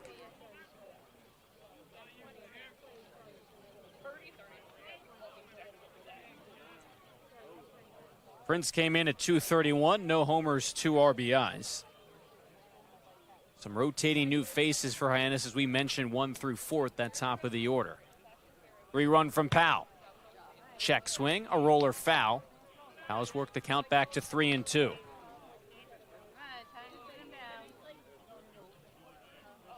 You look at this Hyannis lineup, just one guy above 300 currently. That's Luigi in the 3 spot. Doby hitting 4th is close to 296. For Hyannis team that was in first place for much of the first half of the summer. Now in 4th, payoff pitch coming. That one catches the zone at the knees. From 3-0 to a payoff pitch strikeout for Daniel Powell. 2nd K of the inning and a big second out. It's exactly what you needed if you're Powell. You get that 2nd K because the difference between 2 on and 1 out and 1 on and 2 out is so drastic. Now a huge spot to try and get out of this 5th inning, still with just that 1 run allowed. Especially with the heart of the order up now. Parker Brocious, 1 for 2, a single and a strikeout, has scored the game's only run. Pitch from Powell. This is below the knees. It's 1-0. The past few starts, while the offense, as we talked about, has not been there for the Gatemen, the pitching most definitely has. Starts from guys like Consiglio, McDonald, McGuire, most recently Butler last night, has not only kept the Gatemen in games, but has limited the usage of some of the bullpen arms. Just 3 guys each throwing 1 inning last night. After McGuire went 5 2/3 innings, the longest outing by a Gateman starter last home game. The day after, his buddy Josh Butler passed it, went 6. That one comes up and in, hits the elbow guard of Parker Brocious. He'll jog down to 1st. Now 2 on for Hyannis. And now how happy is Powell that he got that 2nd out on the strikeout, or else the bases could be loaded right now. Brocious really made an all-out effort to get out of the way of that one. Yeah, and now this is the issue though, Cory. Jeff Luigi coming up to bat, that only guy above 300. This is who you have to watch out for. Since that first inning, there hasn't been a whole lot doing for Hyannis. They haven't gotten a runner to 2nd since that first inning, when they plated the game's first and only run. Powell gets ahead of Luigi as he fires that one in on the outside corner. A flyout and most recently a walk for the Harbor Hawks 2nd baseman. Briggs on at 2nd. Brocious on at 1st. A walk and a hit by pitch between 2 strikeouts in the dirt. Good block by Rogers. Listen, the hitting from Rogers has not been there since he joined Wareham, but that defense behind the plate's been pretty spectacular. Both the blocking and the arm strength. We saw the arm strength on the caught stealing attempt of Charlie Bates back in the 2nd. Could see some more balls in the dirt with the sinker baller Powell on the mound. His 1-1. Swing and a miss. Gets ahead of Luigi, 1-2. Need a big pitch from Powell here. This is probably the biggest pitch of the game as it stands right now. Luigi's driven in 14 this summer. 2 on for him here. Powell looking to escape the jam. His team down by a run. The righty kicks and fires. In the dirt, Rogers smothered it. Doesn't know where it was. And that leads to the advance of both Briggs and Brocious. Now 2 in scoring position. That one didn't get that far away from Rogers. He just couldn't locate it when it drifted off to his right. Now it's a tough spot. It's a 2-2 count with 2 in scoring position. You got to buckle down here. And Powell likes to throw that sinker. Starting that one obviously just too low. Didn't get that far. If he knew where it went immediately. Rogers makes his way out to the mound. Talk things over with Powell. Count evens at 2-2. This feels like a big spot in the game, given how the Gatemen, besides that situation, top half or bottom half of the 4th, they've struggled offensively. Now just that 3rd straight game where the offense has kind of struggled a little bit. Yeah, just 2 hits so far tonight. And they have that error from the first inning as well.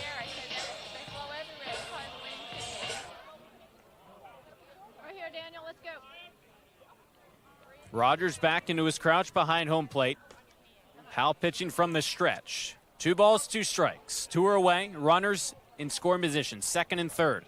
Top of the 5th. Hyannis and Wareham. Pitch from Powell in the dirt. Rogers blocks it. Moves the count full with Doby on deck. And again, you have first base open for a chance to battle Doby, who you have the platoon advantage against if you're Powell, but at the same time, obviously it's not the same pitcher, but Doby has that RBI double already. He's proven to show up in the big spots. Just try and attack this guy here. And Powell come through. Payoff pitch. That one sails high.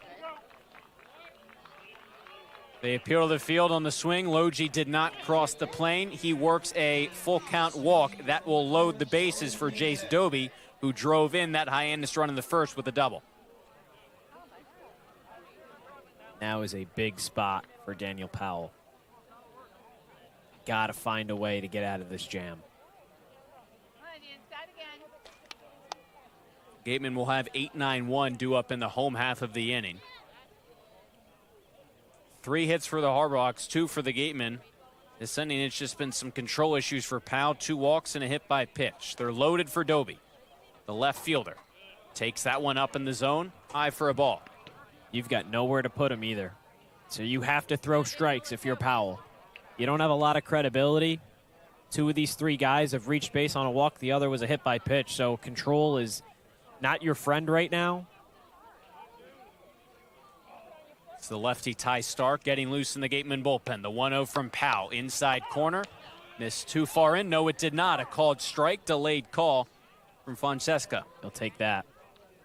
Now Rogers going to come out and talk to him again. Middle of the count. That one just caught that inside corner. A great pitch from Powell. And again, you have to throw it in the zone here. You don't have credibility to try and get swings and misses on pitches out of the zone. Try and get guys to chase. It's just not going to happen at this point, especially with the Hyannis game plan, just drawing walks, moving guys over anyway. Throw it in the zone and make them beat you. Don't beat yourself if you're Powell. 13 walks coming into this one on the summer for the righty Powell, compared with 20 strikeouts. His 1-1. Bouncer to the left side. Sheehan moves over. Fields cleanly slings it over to first in time for out number 3. Daniel Powell into and out of trouble. Loads the bases in the top of the 5th. Gets out of the jam. The Gatemen still down by just a run. Coming back to the plate in the bottom half of the inning on Cape League TV. If you need to dig, lift, move, grade, clear, or cut, pump, weld, clean, light, and just about anything else, dial up the rental source for the newest and the most reliable equipment in New England. Staffed with equipment and construction experts, Milton Rents, your local source. As the sponsor of tonight's game, PCT Federal Credit Union is proud to root for the home team. We're thrilled to offer great rates on auto loans, home equity lines of credit, and so much more. Visit us on Cranberry Highway in West Wareham. Reed Custom Soils, a subsidiary of the AD Makepeace Company, is New England's most experienced precision soil blender. Reed is the leading provider of the lightweight planting soil for green roof installations, stabilized stone dust for nature paths and pedestrian walkways, bioretention rain garden soils, and specialized soils for athletic fields, including your newly renovated Spillane Field. To learn more, visit reedcustomsoils.com. Shameless Plug Electric, hitting home runs on every job. Wareham's top choice for electrical work. Call Shameless Plug Electric. Back here Sunday nights in center. We talked about it earlier in the game, not just Sunday nights in center, but Shark Night here at Spillane Field. And for more on some of those festivities, we'll send it over to our sideline reporter just behind us, Rayna Maggelet. Thanks, Cory. So the Gatemen are dedicating today's game to Shark Day as Shark Week is wrapping up. Here at Spillane, we have shark-themed concessions such as a table set up for the Atlantic White Shark Conservatory, a table of shark-related games and prizes for kids. And we were honored to have a global shark expert, Greg Skolmo, here to talk about white shark relax and throw out the first pitch. Poor Josh, we're living here on the Cape. We're working on the Cape, and today's Shark Day. It's been pretty controversial. I've never seen Jaws. Have you guys seen Jaws? I've seen bits and pieces, but never the full thing. Yeah, same with me. I've never sat down and watched it. I know that there are multiple, though, correct? Yes. I want to say there are multiple. How many? There's 5 Jaws movies, you're saying? Wow. Yeah, I am not that well-versed in the Jaws universe, I would say. I mean, a classic, no doubt. I mean, what a crowd behind us, too, now. We got Rayna Maggelet, Joe McLaughlin's behind us. Nate Wallenhop's all the way up there. Can't forget about the Gatemen pitchers, too. Josh Butler, 6 shutout innings last night. Rogers stepping up to the plate. TJ Schlager as well.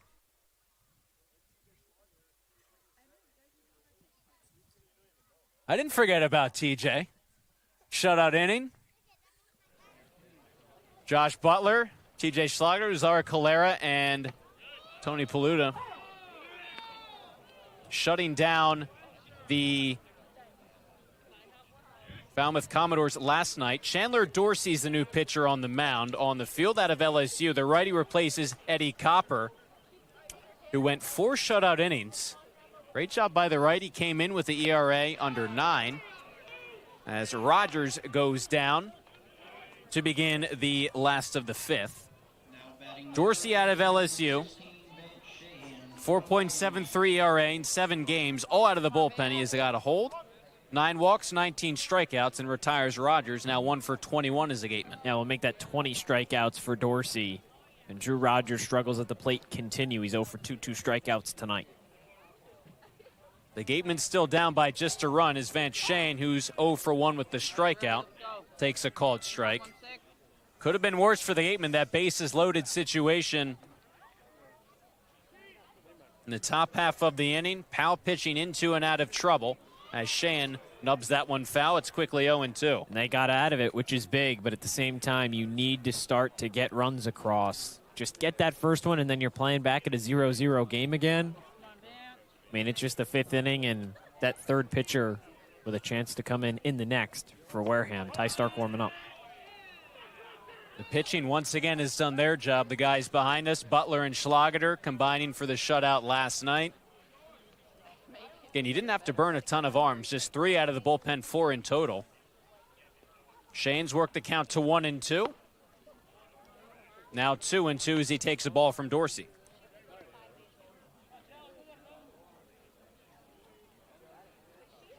No one on, 1 away for the Gatemen, looking for their first run of the night. The 2-2. Bounced right back to Dorsey on the mound, fields cleanly, flips underhanded to Camacho at first, out number 2. Just a lot of uncompetitive at-bats from the bottom of the lineup. Rogers, 2 strikeouts, Shane a strikeout and a weak roundout. If this Gateman team is going to go far in the playoffs and try and really make a run, obviously come back and win this game, having production from those 7, 8, 9 hitters. Obviously, Yost has done his job today already, but he left a couple of runners stranded. That's going to be the key. See what Randall can do with 2 outs as he bounces that one foul. The Gatemen have not scored since the 3rd inning last night. Plated 3 runs. That's all they needed. Again, the shutout by Josh Butler, the rest of the crew. So this would be, what, the 11th consecutive inning if my math holds up? 4, 5, 6, 7, 8, 9, and then this was the 5th inning. Yeah.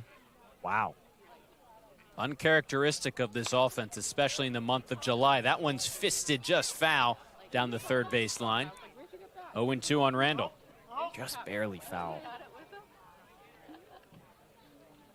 Yeah, he was catching for Jackson one night. I'm like, don't get hurt. Nothing doing here in the 5th. Dorsey replacing Copper. Beasley and Copper both turning in 2 solid starts. We've seen just 1 run tonight. 0-2 to Randall. He spoils it.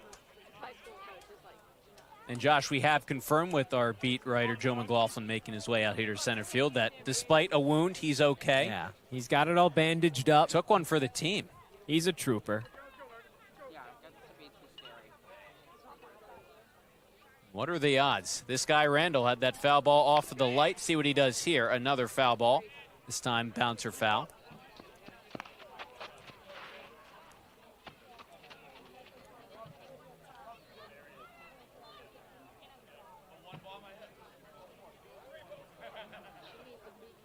Randall continues to work the count. This will be the 5th pitch. Still 0-2 on Braden.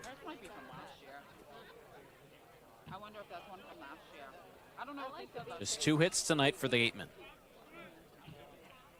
Dorsey comes set, deals home. Breaking ball. That one just missed the outside corner. It's 1-2.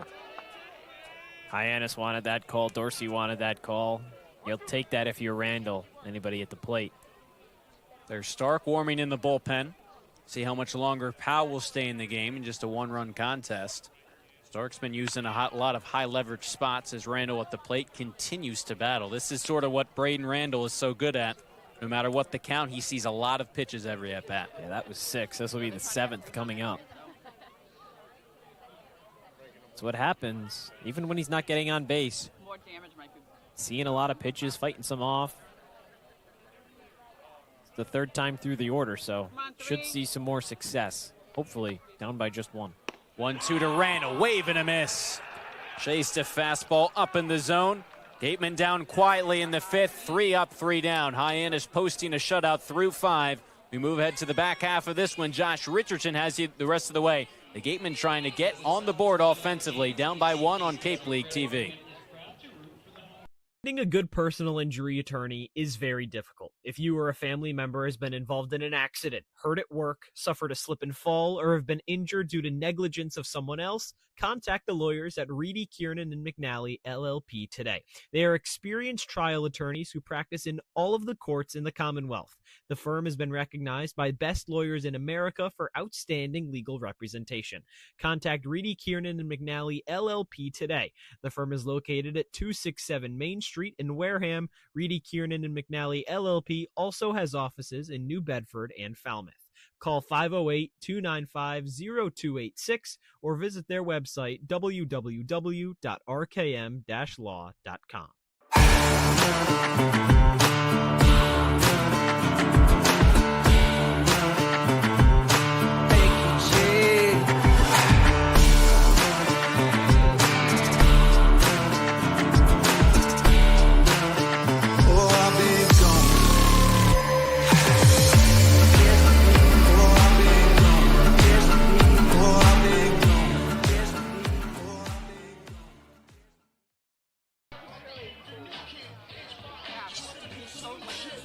We're back at Spillane Field, and the 3rd pitcher coming into the game for Wareham tonight, Ty Stark, the lefty from Louisville, trying to hold it to just a 1-run deficit.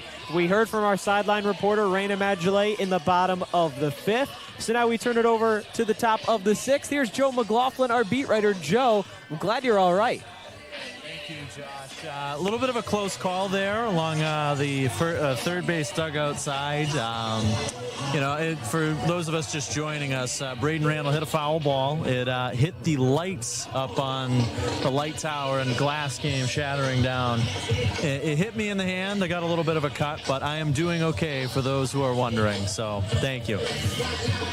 We're very glad that you're doing all right, Joe. And we haven't had you on the broadcast for a while, so just wanted to talk to you a little bit here. The state of the team, your vantage point of where things have gone, because the last we talked about, obviously the start of the season was a little bit more difficult for the Gatemen than these last 2 or 3 weeks. So kind of how are you viewing how the team has obviously been doing and kind of the trajectory moving forward? Maybe any playoff predictions, how far this team can go? Ceiling, floor, what are you looking at? Well, right now, we've had a really good second half of the season, Josh. Beginning half of the first 20 games, we went 7-13. Since then, we've been 11-2. So this team has really found its groove in this second half. Pitching has been dialed in. We saw that last night with Butler. And the hitting has been timely. Guys like Randall, Turner, McDonald, the month of McDonald, we said it all, July. Guys getting clutch hits at the right time and really getting the offense going. So it's just been a combination of a lot of good things for the Gatemen right now. Joe, obviously you were with the team last summer getting to cover them, and I know sort of one of the big differences was, listen, that was a playoff team, but they kind of got hot early in the season, whereas opposed to this summer, Wareham's getting hot at the right time, kind of listen, they have 6 games left after the off day tomorrow, but they're getting hot, it seems like, at the right time as opposed to last summer. Right, and in the Cape League, that's almost the better way to go. I mean, as good as last year's team was, they started to cool off towards the playoffs, and they ended up losing that round 1 game. But like you said, getting hot at the right time, post-draft, now you're seeing yourself at the top of the West Division. You start to be able to control a lot of the outcomes. And, you know, with the way they're playing right now, it seems like there's a good chance that we're going to see a game here at Spillane for a playoff game. So if this ends up being, let's say, standings hold for the remainder of the regular season after today, 6 games left, this would be the first-round matchup in the West for the Gatemen. It would be Wareham and Hyannis. Now, if the Harbor Hawks win today, the season series would at this point be split 2-2. How would you anticipate a potential 3-game divisional matchup going with these two teams? Obviously, you've covered the Gatemen for the entire season, so you know a little bit more about them compared to Hyannis. Obviously, Hyannis would know, kind of the ins and outs a little bit better, but when you look at it, vantage point from how this team is not just doing tonight, but throughout the course of the season, how would you kind of see that matchup going? I could see it being tight. I mean, tonight we're seeing a lot of great pitching from Hyannis, and, the Gatemen, once they face good pitchers, that's when we've seen the offense kind of slow down. We saw that against Cotuit on Friday, but the Gatemen's pitching is doing really good too, holding Hyannis to only a run. So I could see this going to maybe a best of 3, to that 3rd game, if it's this tight, which right now Hyannis is on track to win their 2nd road game against the Gatemen, but the Gatemen played really good at McKeon Park so far this year too. So that's something to keep in mind. Ryan McKay works the leadoff walk. We're here with Joe McLaughlin, our lead beat writer. I mean, Joe, how have you enjoyed Shark Night so far tonight? I have to ask. It's been good. I actually outside of the hand, right? I'm talking strictly about everything with the Sharks. No, it's good. The Shark expert that came by, a lot of insightful stuff. Before the game, talking to the kids and people that were behind home plate that got to talk about just the process of tagging sharks, things like that. And, I'm not really a marine biologist, but I always find something like that really interesting to learn about. So I thought it was really cool. Joe, you kind of mentioned how the Gatemen have had success at McKean Park. The last game they played there, one of the biggest moments in the season, that Caden McDonald pinch hit go-ahead 2-run homer. Nice play at second right there. For me, that was one of the biggest, most exciting moments of the summer. But having been able to cover this team start now almost to finish of the regular season, any particular moments for you that stand out as kind of some of those top moments for Wareham this summer? I mean, for me, it was the home game against Cotuit on July 6th, I believe, where the previous night they played Falmouth in Falmouth, and they lost 11-4. They gave up 7 errors, and it was just an uncharacteristic loss. And I remember Coach Smythe was saying at the end of that game that, these guys are too talented to play a game like that. And I know they want redemption. So they came back into that game, and the offense was on fire. I mean, we saw the triangle was the famous thing, and that's a great play there by Sheehan. But, things like that. It was really cool to see that response from the team. That was something that Ryan Smythe talked about a little bit, not only to you, but to us, was he didn't want the guys to kind of flush it like they would for most other losses. He wanted them to remember it. Well, so far, since that moment, they've remembered it pretty well, and they've responded in a big way. Right. And to me, that was the biggest turning point of the season, and that game against Hyannis, Cory, was in that stretch, and just a kind of a domino effect where that was the catalyst, the spark, and then all of a sudden the Gatemen caught fire. I think if you're a Gatemen fan, there seems like you have a lot to be excited for, right? I mean, you're first place in the West Division. You keep playing well across these final 6 games. You have a West Division title. Would be the first time since 2018 when you last won a Cape League title. I mean, if you're, Joe, I think a Wareham fan, a Gatemen fan, someone who attends these games regularly, you got a lot to be excited about.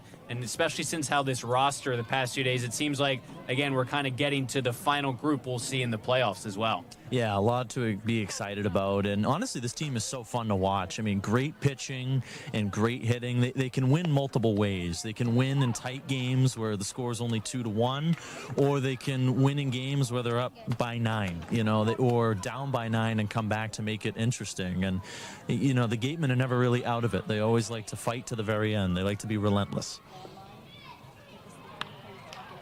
That's fouled away down that left field line, out of play. Joe, when you look at it, this is your second summer here. How does this year as a whole compare to last summer in your 2 years with the Gatemen? I mean, for a start, the field is so much better than it was last year. That was a big change. Seems to be a common denominator with a lot of people in their answers. For the Gatemen fans that knew what the field looked like last year, they would 100% agree. But yeah, this team, it started out a little rough because, the team was starting to try and get used to each other, and it seemed like the opposite script of last year where they started out slow but now got hot. But them getting hot and seeing these teammates really gel together and become one cohesive unit throughout the course of 40 games has just been so rewarding as a writer. That one rings in and hits Charlie Bates on the hand, so he'll be on first. Joe, I know one of the things the interns got to participate in last summer was intern BP, and there's been rumblings over the course of the next coming days, an intern wiffle ball game. So if you were captain of your own squad for intern wiffle ball, I want to know, who is the first name you're picking to be on your squad of all the interns? Oh, this is a great question. Well, I have personal experience with our producer, Chuck Luarasi. Played baseball with him in high school. I don't know, our feature writer, Nate Wallenhopt, he got out of the chair pretty quick when that glass was falling out of the sky. Good reflexes, so good reaction he's got some good reflexes. But, honestly, I could take Josh as middle infield. I think he'd be pretty snappy. How do you like that, Cory? I think he'd be pretty good. One of those three. I'm actually known as a pitcher when it comes to wiffle okay. ball. Well, even better. I get more value for my As we pick. saw when Tommy Skelding, we were getting to play some wiffle ball with him. Josh was a solid pitcher. I did strike you out, Cory. Which, obviously, I don't need to strike out Tommy with a few Skelding. hits, though. Well, there was that, too. Just wait. Hey. Back at school. The only thing we just have to wait for is to get that wiffle ball game all set up. That and intern batting practice. Hopefully, if we can get one of the two, I'd be a pretty happy camper.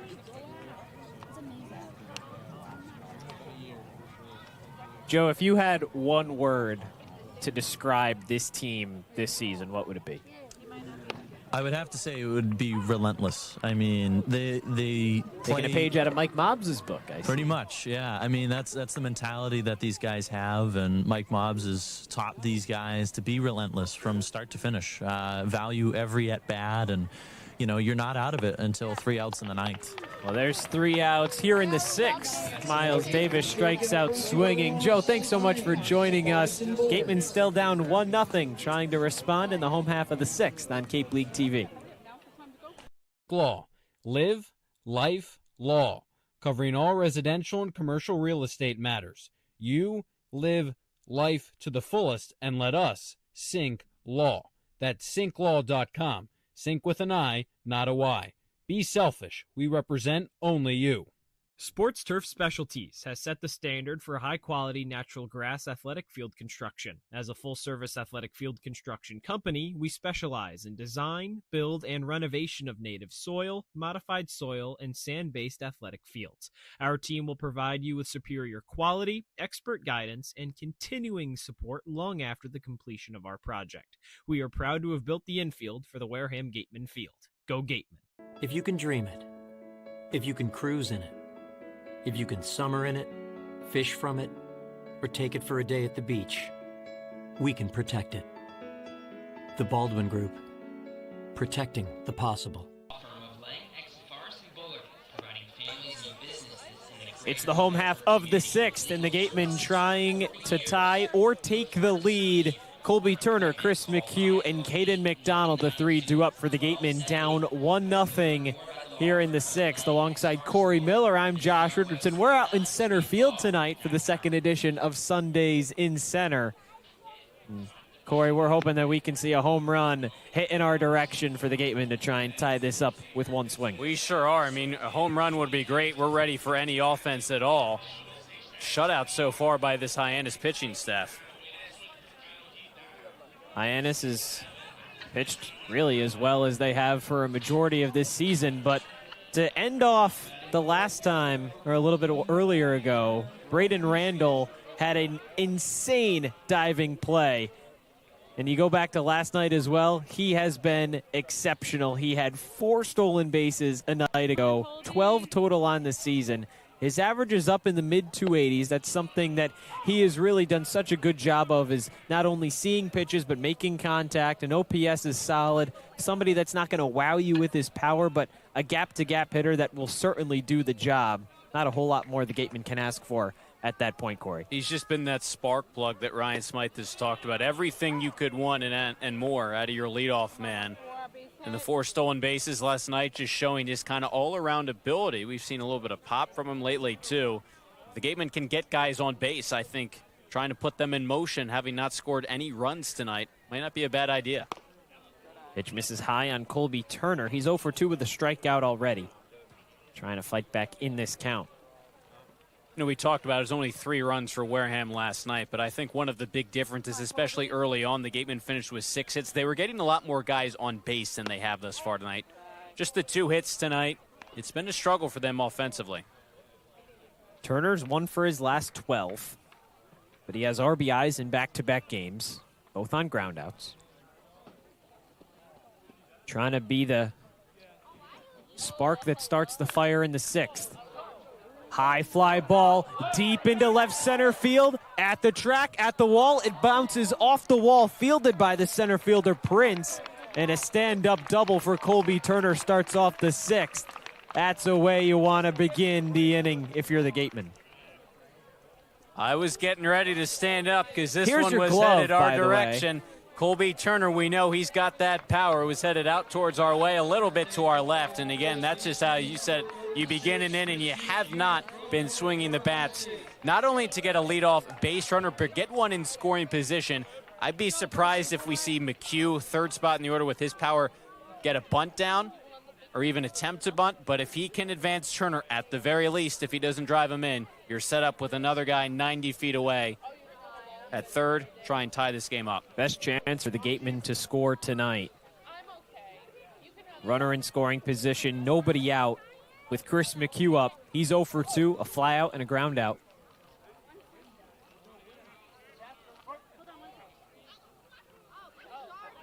And a big spot for Wareham. Try and tie this game.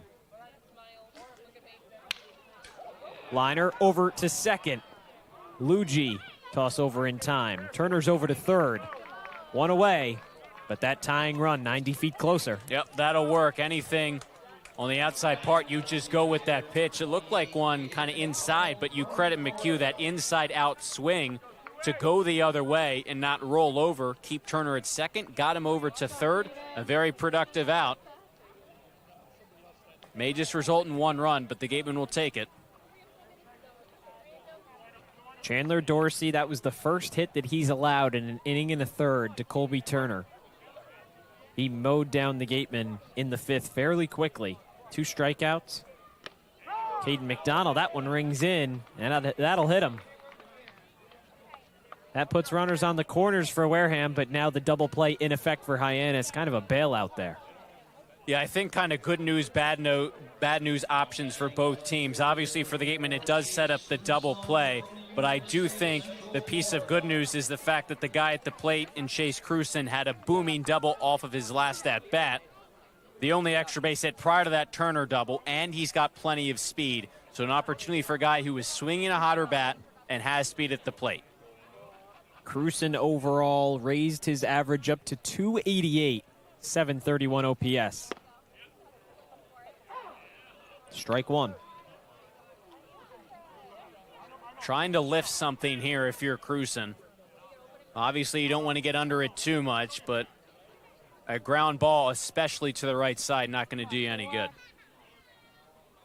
Cruson 2 for 4 against Falmouth yesterday. Strike 2. And now you're in a tough spot. Quickly behind 0-2, you have to shorten up and protect, and advantage is on the mound for Dorsey right now. Quickly getting ahead of Cruson. Still got to find a way to put the ball in play somehow. Make the defense work. You can't strike out in an unproductive way.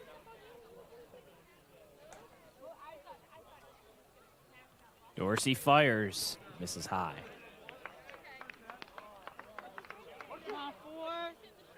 Cruson without an RBI since July 9th. He had 3 of them in a win over Orleans.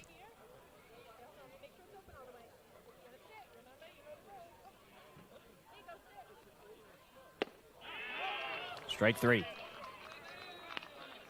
You know, the Gatemen don't have any runs tonight, but you go back to the 6th inning now and the 4th inning when it was 2nd and 3rd, 1 away, and this time 1st and 3rd, 1 away. If they don't get runs in either of these 2 innings, you circle those 2 as what could have gone a lot differently, because if you come up with the base hit or even just a sac fly and other opportunities, you're now actually in front 2-1. Yeah, the 4th and the 6th, the 2 big innings that the Gatemen have had opportunities. Chris Ramirez was up to the plate with runners in scoring position. Had a soft line out back to Copper on the mound. Hayden Yost struck out swinging to follow. There you go, 2.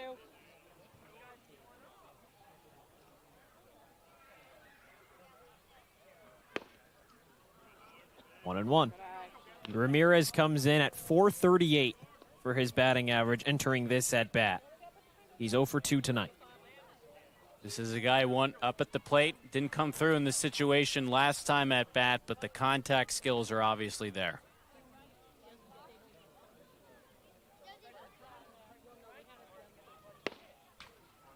Two and 1. And obviously he'll take his walks too, as we saw it last night, a couple of them. Any way you can get on base, sure you'd love him to come through. And even though Yost didn't come through in a situation last at bat, struck out swinging, he's swinging a hot bat. So 2 guys in Ramirez and Yost who you like at the plate. Foul ball. Ramirez, somebody that likes to go the opposite way a decent amount of the time. So if he can sneak something past Jeff Lugie at second, drift it into right field, could score 1. McDonald could maybe even move over to third, replace Turner.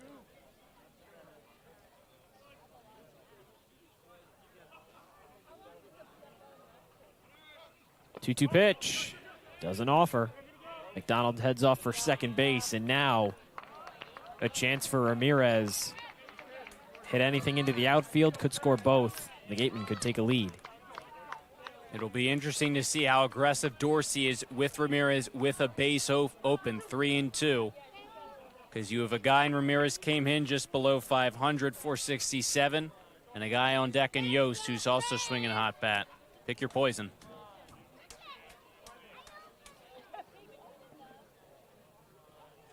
Payoff pitch.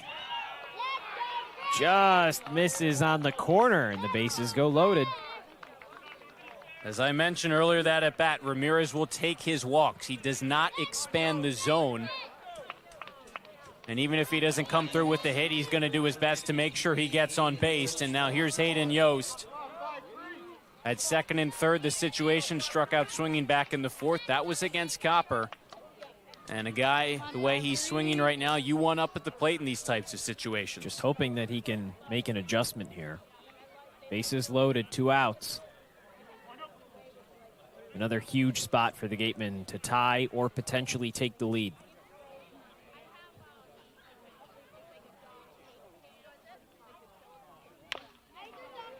Ground ball, foul.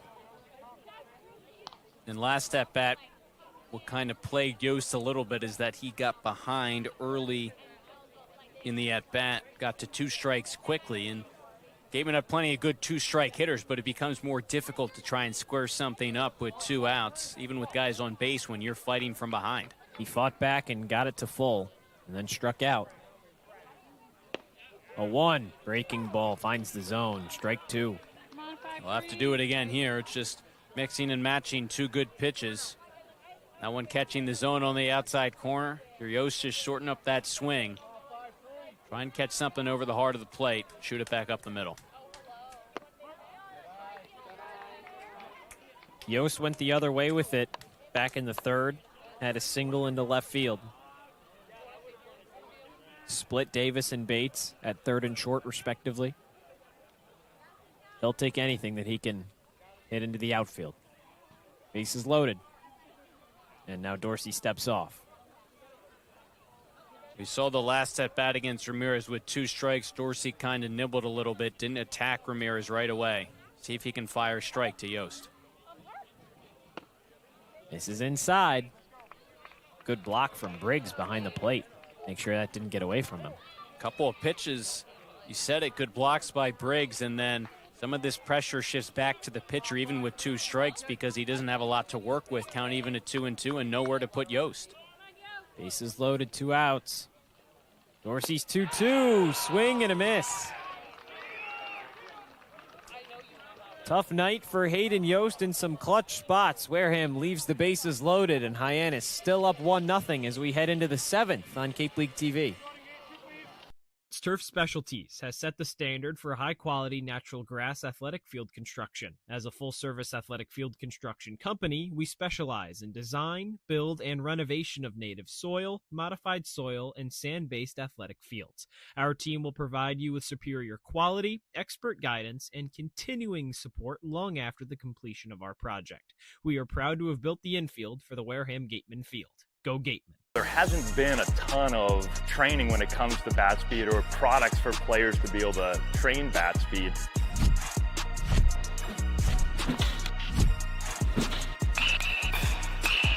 You can improve your bat speed and reach your goals working 10 to 15 minutes a day on this a couple of times a week. That's a no-brainer for every player.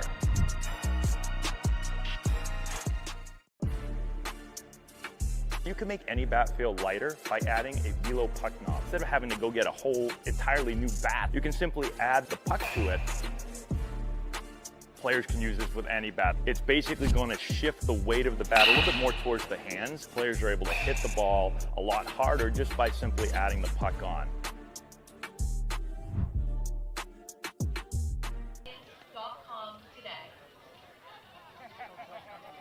Gateman president Glenn Hannington anxiously hoping that his team can come back down 1-0 as we enter the 7th. It's been another pitcher's duel, something that's really defined the Gatemen over these past 4 games. Here comes Bryce Turner, 4th pitcher into the game for the Gatemen. He replaces Ty Stark. So really going from kind of a sidearm lefty to a sidearm righty in Turner.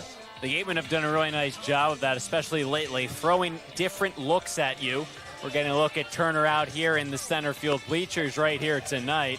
Bryce did a really nice job. He's appeared in just 2 games this summer, but most recently, first game post All-Star break, pitched that 8th inning against YD. That was ultimately the final inning, called due to light at that point. So he's no stranger to some high leverage spots. Again, most recently, a close game against the Red Sox. And certainly a high leverage spot here, down 1-0 in a big divisional matchup. The good news, Hyannis in 4th place in the West. Gatemen atop the division, so it doesn't matter as much as some other scores could, or some other games could rather.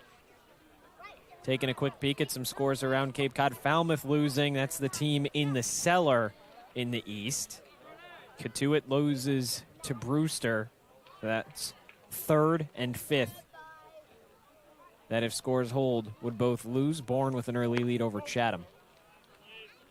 And it is that Bourne game that the Gatemen are really going to have their eyes on, because that's who's closest in the standings to Wareham.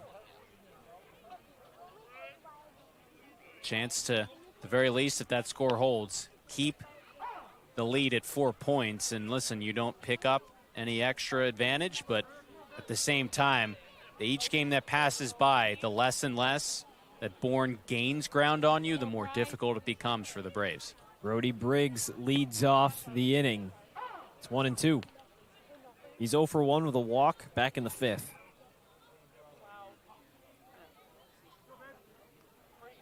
He was left stranded on 3rd, and Daniel Powell got out of that inning.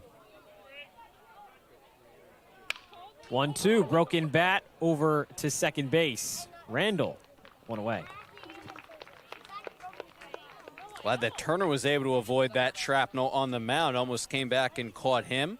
Good job to retire the out as he hands off the bat. Was shattered. The bat, yeah. Was shattered. Listen, the pitching once again for the Gatemen has been dominant, especially considering that the wiggle room once again tonight has not been a lot. There's not been many opportunities for them to get guys on base and pitch in these pressure-filled situations the way the offense has been hitting. Just since that first inning, nothing for either of these 2 teams. We talk about the Gatemen failing to capitalize on some opportunities, bases loaded, runners on 2nd and 3rd, less than 2 outs, just trying to bring those guys in and hopefully tie or take the lead in this game. But Hyannis has had its fair share of missed opportunities as well. Left the bases loaded in the 5th.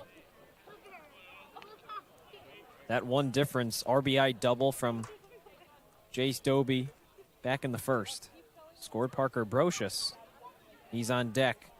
Owen Prince at the plate. 2-0. Finds the outside corner. 2 balls and a strike on the leadoff hitter. He's 0 for 3. I said a little while ago that unlike some of these other games past 2 nights, the Gatemen haven't gotten runners in scoring position, and it's a couple rallies to come through. Well, they now have in both the 4th and the 6th. Strike 2. Nice pitch from Turner. And so, listen, it may only be 2 innings, but yeah, the bases loaded last inning. You had 2nd and 3rd in the 4th inning, both with 1 out. And a situation where when you were really going offensively a couple nights ago, you were coming through in those spots. Flare out to left field. Cruson lets it bounce foul. And I don't think, again, we've talked about how the offense this weekend, oddly enough, shifting from East Division teams, first 3 after the All-Star break, to West Division teams. The offense is kind of let off the gas a little bit, and I don't think you want to make that sort of a macro issue. It's just interesting that over the course of the past 3 nights, it just has not been a lot of offense. Fly ball, that's going to stay fair for Chase Cruson. 2 away. Yeah, the offense has struggled as of late. 1 run against Katuitt. Got the 3 runs yesterday against Falmouth. Today shut out through 6. And you mentioned it, Cory. Last time the Gatemen scored in that Falmouth game was all 3 runs came in the 3rd inning. So this is 12 consecutive scoreless innings for Wareham.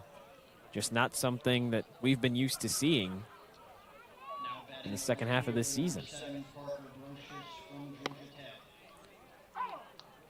0-1 on Brocious. You go back to the Katuitt game on Friday, 2-1 loss. Wareham did not score until the 9th. That was their only run.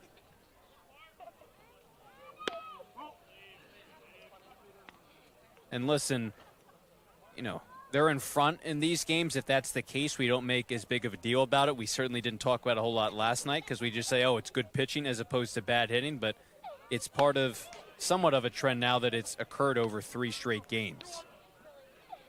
2-1 on Brocious. He was hit by a pitch back in the 5th. Right on his left elbow.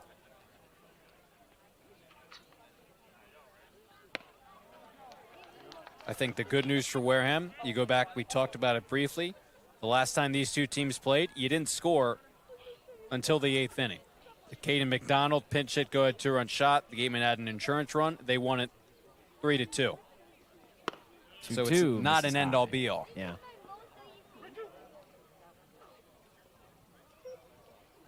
Again, at this point, you have the off day tomorrow, then 6 straight games to end the regular season. Hoping you can finish out the regular season strong. Maybe get that 1 seed. Nice pitch from Turner. That ends the inning. Heading into the home half of the 7th. Gatemen still down 1-0 as we get ready to stretch on Cape League TV.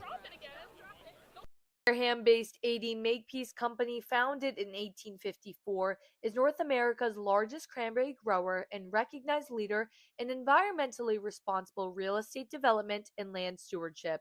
For 171 years, AD Makepeace Company has supported community events and organizations like your Wareham Gatemen. Visit admakepeace.com to learn more. Cape Cod 5 is proud to be the official banking partner of the Cape Cod Baseball League. Cape Cod 5 offers a broad range of financial products and services tailored for every stage in your financial journey. Reach out to us. We're here to help. For a good piece of glass, call Abby, located at 3 Tyler Ave in East Wareham. Call Abby Glass and Locks about getting a free quote for your windows, doors, locks, and other glass needs. Here at the Mass State Lottery, we know there's no bigger win than the $1 billion we provide each year to support all 351 cities and towns in Massachusetts. Now that's how we all win. The Mass State Lottery. Welcome to the state of winning.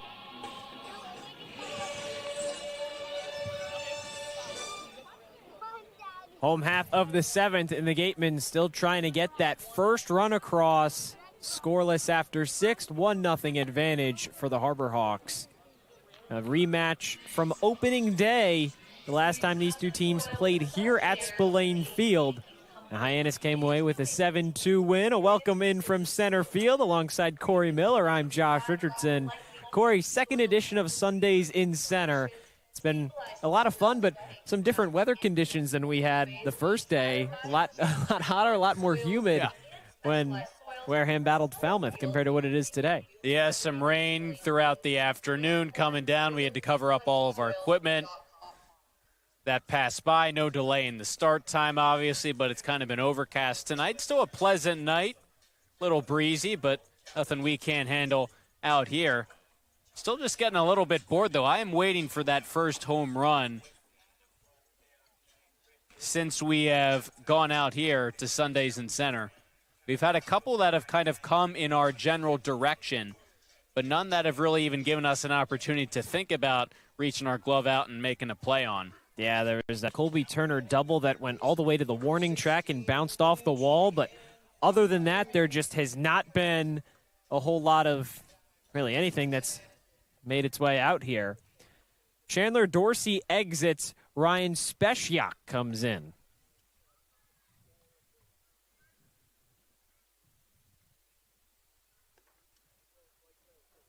First pitch to Drew Rogers, in for a strike.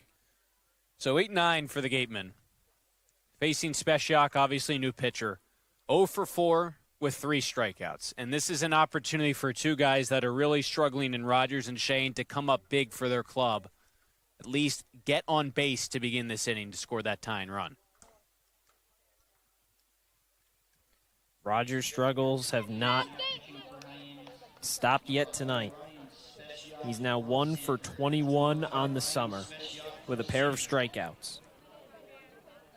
A pair of strikeouts tonight. He's 0 for 2. Did he go? He did not. And now a good job to get ahead early in the count. Facing a new arm, make him throw you strikes. If you're Rogers, a walk is just as good as a hit. Anything for the Gatemen to try and score that run. 3-1. Rogers has walked a few times this season for Wareham, just has not had a whole lot of success when it comes to putting bat on ball. He's drawn 3 walks.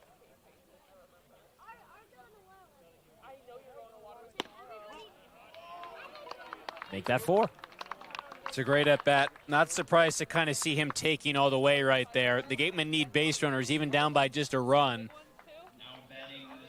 And now a situation where I'd be surprised if Van Shane wasn't bunting, struggling with the bat a little bit. I know you haven't come through with runners in scoring position, but if he can't, at the very least, advance Rogers swinging the bat, which is more difficult with him on at first, it's just another unproductive out. He's got good speed, so we'll see what the decision is. Shane's 0 for 2 with a strikeout and a weak ground out.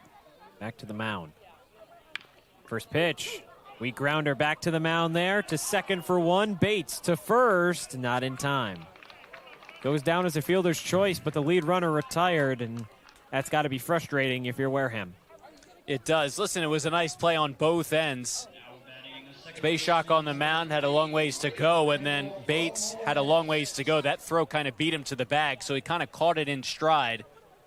But that was the danger because he almost grounded into a double play. The Gatemen will take the speed of Shane over the speed of Rogers, but at the same time, if you were able to get down a sack bunt there, you have a runner on at second. Doesn't even matter because he's in scoring position. The double play possibility is out the window. So just the same exact situation, but now with one more out. Shane has his fair share of steals so far this summer for the Gatemen. We'll see if he ends up taking off. For now, it's strike 1 on Braden Randall. Some arms warming up in the Gatemen bullpen. Just trying to keep this deficit at 1 if Wareham can't come up big and score in the 7th. Chopper to first, to second, gets away into left field. Cheyenne stays at second, but Randall's safe at first on the error from the first baseman, Camacho. That could be a break that Wareham needs. That's always a tough play as a first baseman. When you have to turn and throw it to second, you got to make a good throw because you're contending with the base runner. A large target to try and throw around, and obviously there Camacho sailing it low into left field. Good decision by Shane to stay put. You need those base runners. And now this is the part of the order. So you want up if you're the Gatemen. 2 on, 1 out for Colby Turner. Had that double into center field back in the 6th. Now up in the 7th. It starts 1-0. The Gatemen are doing what they needed to do now the past 2 innings. Get guys on base. What they haven't done tonight, bring them home. Here's a chance to eliminate that trend right now. 1-1. This is another inning, Cory, that the Gatemen have at least one runner in scoring position with less than 2 outs. Trying to bring him in, 3rd time in the last 4 innings. Another big spot to try and equalize this game. That misses outside. And a good eye from Turner. He's ahead in the count, 2 balls and a strike. That's been the theme so far this inning. A lot of hitters counts for the Gatemen, and a chance for Turner to try and get something to be aggressive. Don't think they're going to want to walk him to get to McHugh, even though McHugh doesn't have a hit tonight. Chopper to second. Flip to second for 1. On to first. He gets away. Here comes Sheehan. He's going to reach safely. Just a drop from Camacho at the bag. And what could have been disaster turns into gold. The Gatemen tie this one up in the 7th. It's 1-1. It wasn't pretty, but the Gatemen will take it. This was a bang-bang play at second. I thought for a second that Randall was in ahead of this, just out, and then trying to return, get that throw at first. Bailey just could not pick it cleanly, and it really skipped way across from him. Any way he can get him in, the Gatemen take advantage of some sloppy defense and finally have tied this game. Really is best case scenario now. Just a tough break from Camacho.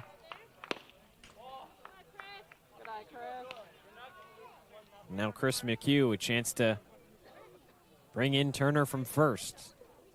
He's been an extra base hit machine for a majority of this season, and hoping that he can come up clutch for a go-ahead hit. High chop to Charlie Bates. Goes the easy way to second base to retire the side. But the Gatemen strike and tie this one up at 1 as we head into the 8th on Cape League TV. Here at the Mass State Lottery, we're known for our monster wins. But there's no bigger win than the $1 billion we provide each year to support all 351 cities and towns in Massachusetts. In our game, we know that supporting local businesses and helping communities is how we all win. Because at the lottery, we're all playing for the home team. The Mass State Lottery. Welcome to the state of winning.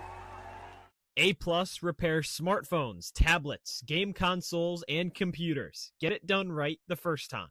Cape Cod Central Railroad is proud to sponsor the Wareham Gatemen for the 2nd year in a row. Experience the scenic beauty of Cape Cod like never before. Journey through picturesque marshes, cranberry bogs, and dunes on our historic rail line. Whether you're savoring a 5-course gourmet dinner, enjoying a Sunday brunch with a live jazz band, or bringing the family on a narrated excursion, there's a ride for everyone. Departing from Hyannis and Buzzards Bay, visit capetrain.com to book your ride today. The Gatemen tied it up in the home half of the 7th, thanks to a little bit of difficulty defensively for Hyannis. That gives way to Tommy Skelding, 5th pitcher into the game tonight for the Gatemen, trying to hold this 1-1 game. We saw him on the mound last time we were in Sundays in Center, and he's gotten better and better as the summer has progressed, and he has earned now some of these opportunities in tight games. 5 games this summer. ERA's elevated, but he's been really effective as of late out of the bullpen for the Gatemen. In a tight spot now, but his team's spotted him a run. See if he can come through in a jam. It was a clean inning for Bryce Turner in the 7th. A strikeout, nobody reached base. Hoping that Skelding can do the same. You mentioned it. He's kind of started as one of those lower leverage relievers, and through trust and confidence has worked his way up into those high spots. Big hello here from center field alongside Cory Miller. I'm Josh Richardson. Just hoping that Skelding can hold on to this, or keep this game tied at this point, and hope that his offense can take the lead in the home half of the 8th. Yeah, some fans have filed out kind of all around us, but There's still some Wareham faithful left here. I think it should be a pretty exciting finish. There's really just not been any. Now with this game tied, I think we can highlight how Hyannis has also struggled offensively. First pitch, checked his swing, but he went around. That's Jeff Luigi starting off the 8th. He's walked twice, but he's 0 for 1. And it really is interesting how, listen, you score 1 run to tie the game, the narrative changes, but Hyannis now hasn't scored since the first. Hits are even at 3, so this has just been another pitcher's duel that the Gatemen have been involved in this weekend. Swing and a miss. And it's just a lack of hard-hit balls. There's been some, but sparingly. Hyannis hasn't had a ton since that first inning when they scored their only run. And just the way the Gatemen scored, we were talking about in between innings, it looked like 3 different opportunities for a double play.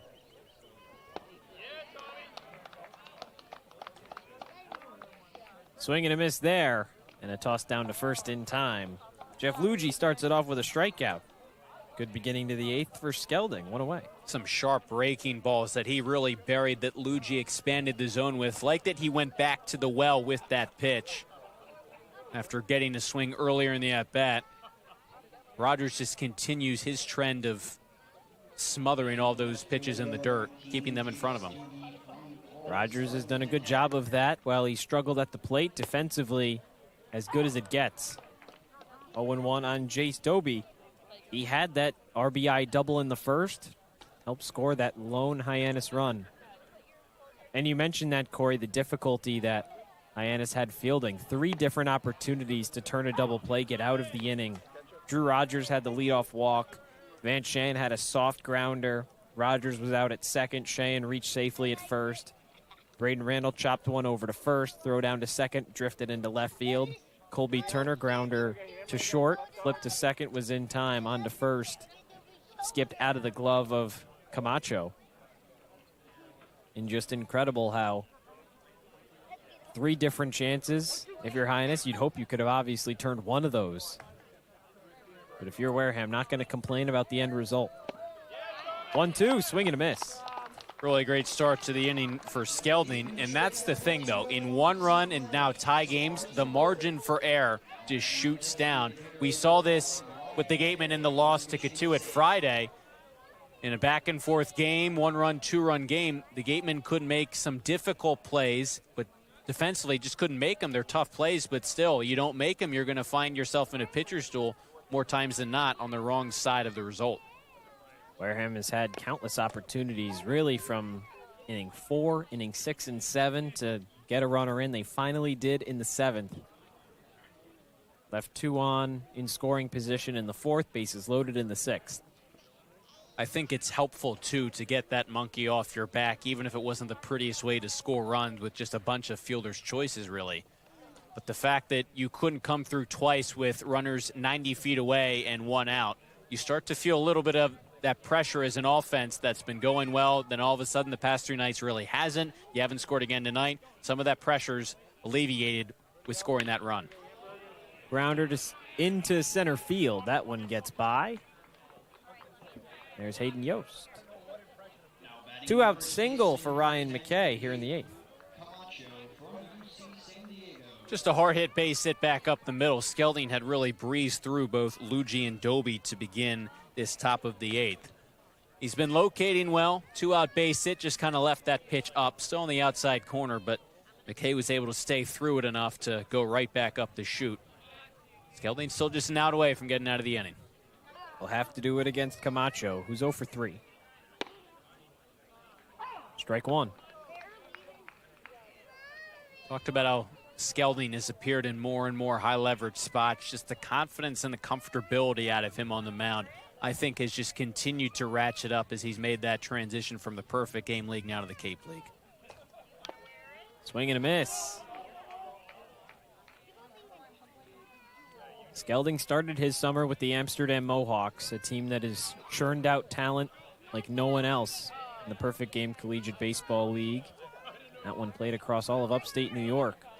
Notable Mohawk alum, Nick Kurtz, 4-home-run game for the Athletics a few nights ago. Swing and a miss. Way to get out of it if you're Tommy Skelding. Struck out the side, and left a runner stranded. We head into the 8th, or home half of the 8th, still tied 1-1. If you need to dig, lift, move, grade, clear, or cut, pump, weld, clean, light, and just about anything else, dial up the rental source for the newest and the most reliable equipment in New England. Staffed with equipment and construction experts, Milton Rents, your local source. As the sponsor of tonight's game, PCT Federal Credit Union is proud to root for the home team. We're thrilled to offer great rates on auto loans, home equity lines of credit, and so much more. Visit us on Cranberry Highway in West Wareham. Reed Custom Soils, a subsidiary of the AD Makepeace Company, is New England's most experienced precision soil blender. Reed is the leading provider of the lightweight planting soil for green roof installations, stabilized stone dust for nature paths and pedestrian walkways, bioretention rain garden soils, and specialized soils for athletic fields, including your newly renovated Spillane Field. To learn more, visit reedcustomsoils.com. Shameless Plug Electric, hitting home runs on every job. Wareham's top choice for electrical work. Call Shameless Plug Electric. Home half of the 8th starts with Caden McDonald, the righty from Florida, leads it off against Ryan Spechiak, back out for his second inning of action. So far tonight, Cory, it's been a pitcher's duel. It's 1-1 with just an inning and a half left to play for just the first 9 innings with a chance to go into extras later on. But we really weren't expecting that, as you get a nice view of us in center field. When you kind of just look at where the ERAs were for starting pitchers, both Eddie Copper and Logan Baisley supported ERAs higher than 7 entering play today, for some higher than 8 or 9. Copper's ERA lowered to 6.75 after going 4 scoreless innings. Logan Baisley allowed just the 1 run in 3 2/3, so his ERA drops as well. Really just not the type of game that we were expecting when we were logging our prep and really just getting to Spillane Field tonight. Not at all, especially after Hyannis struck for a run in the top of the first. We thought, we're just going to follow trends. You know, if you're Copper and Hyannis, I think you ran into a bit of a cold Gatemen team, but you still got to give Eddie a lot of credit because he pitched lights out, was locating pitches, getting out of what little traffic he allowed. Same thing for Baisley. Maybe didn't go as deep, but he was mixing his pitches effectively. 2-0 foul back from McDonald. He's 0 for 1 with a walk and a hit by pitch tonight. And you mentioned that run in the 7th inning. You kind of brought it up earlier in the game. The last 12 consecutive innings were scoreless for the Gatemen from the 4th inning against Falmouth yesterday until the 7th inning today. Fouled back, it's 2-2. So it's finally good to get that first run across and over a full game when you look at it innings-wise. It's been a long stretch for the Gatemen. Certainly up there with the longest stretches of the season. High fly ball deep into left field, but it's going to hang up for Dobby. He makes the catch. Dobie, rather. Thought for a second, Josh. That was had the right trajectory. at us. Yeah. Just not the distance. We were close.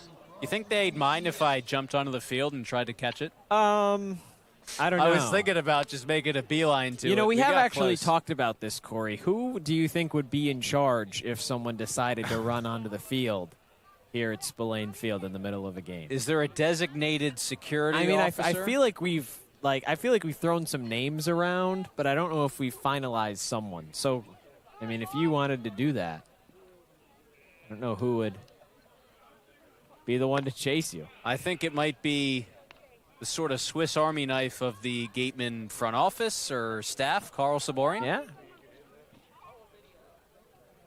That's the name that we've thrown around. Yeah, no, it is. He wears many hats. No one knows what his official title is.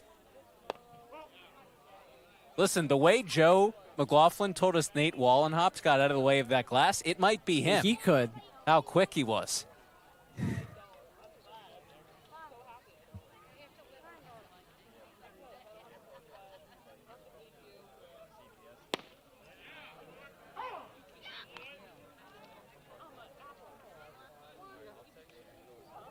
Chance here for Crewson. Listen, if you're the Gatemen, you tied this game up. I think you score 1 run here. Sure, you used a lot of your top bullpen options yesterday, but that lead may hold up the way you pitched.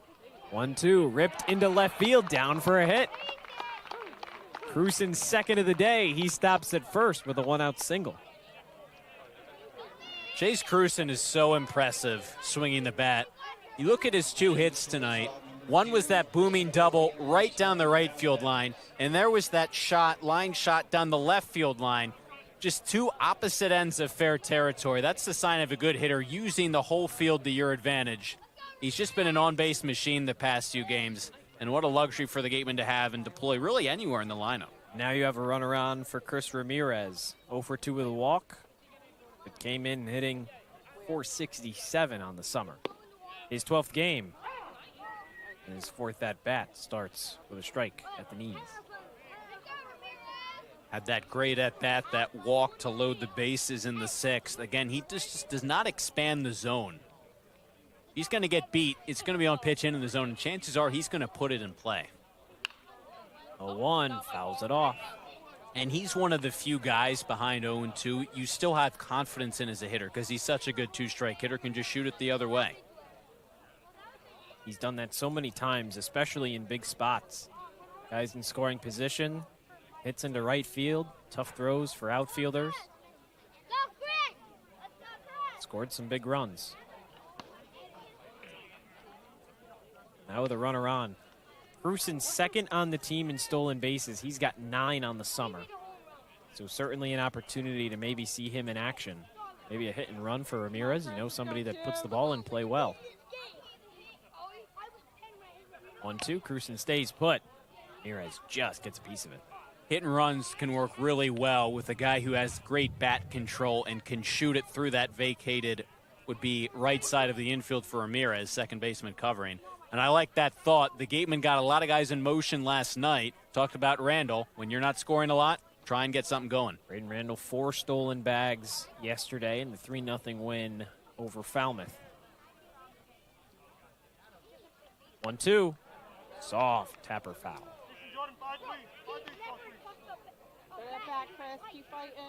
Ramirez out of Cal Poly. Wasn't playing anywhere this summer until Wareham picked him up.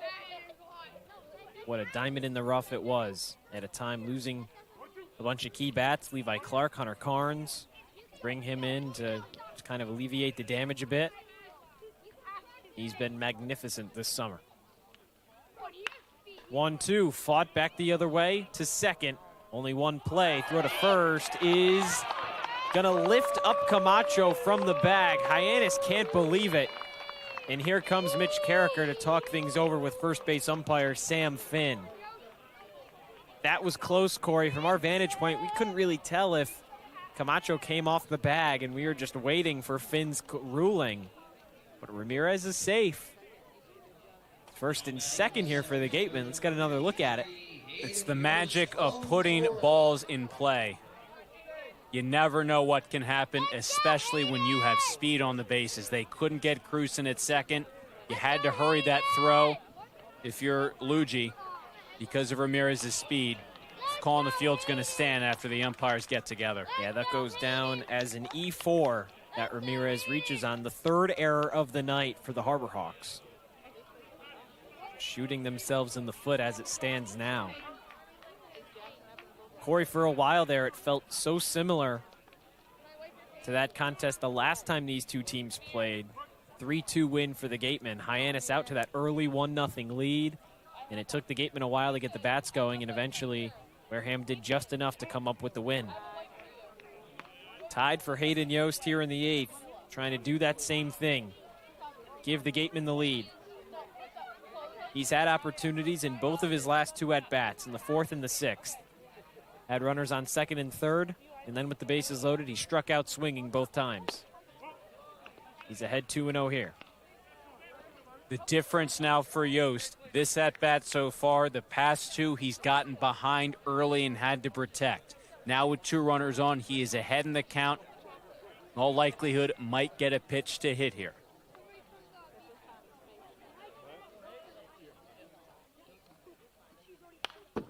Fouled off. Yost has 2 home runs this summer, one against Harwich, the other earlier in the summer, or the other more recently, rather, I should say, against YD.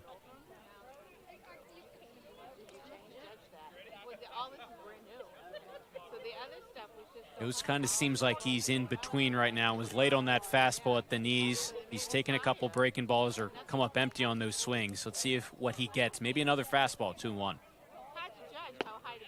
There's the fastball. Took it in for a strike. Yost had a single in the third that raised his hit streak up to 8.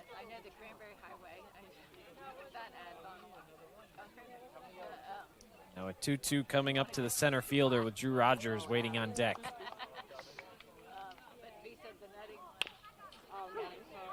Tapper over to second. Gets the tag out and no throw down. So that retires Ramirez. But a heads-up play to kind of hold off and make the tag a little bit more difficult for the second baseman, Luigi. Yost reaches safely. Over to third is Cruzen. If there was ever a spot for Drew Rogers to break out of this slump, it's right here and right now.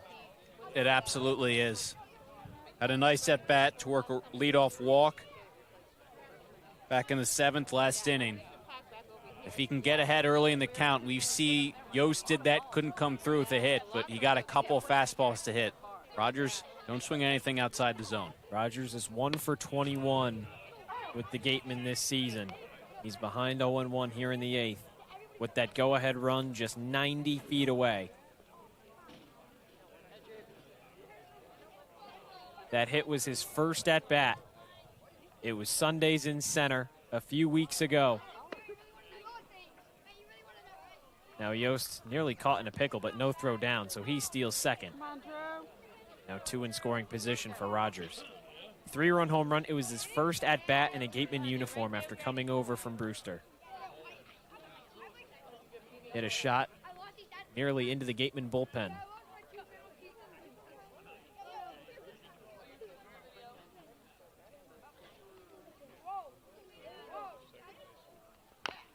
One, tap foul. During that at-bat, the very pitch he homered on that Sundays in center game, the pitcher on the mound, the Gateman thought he had balked on the pitch he delivered. Everyone was yelling out, balk, balk, but Rogers said how that actually kind of helped him just focus on the pitch. That's all he has to do right now. Focus on what's coming. It's dead silent in anticipation from Spillane Field. And misses away. 2 balls and 2 strikes. If Rogers can place something into a gap, even into the outfield in general, it should score both runners. But all Wareham needs is Cruzen to come in from third to take the lead. 2-2, swing and a miss. Rogers' struggles continue, and the Gatemen leave 2 more in scoring position. We're tied at 1 heading into the 9th.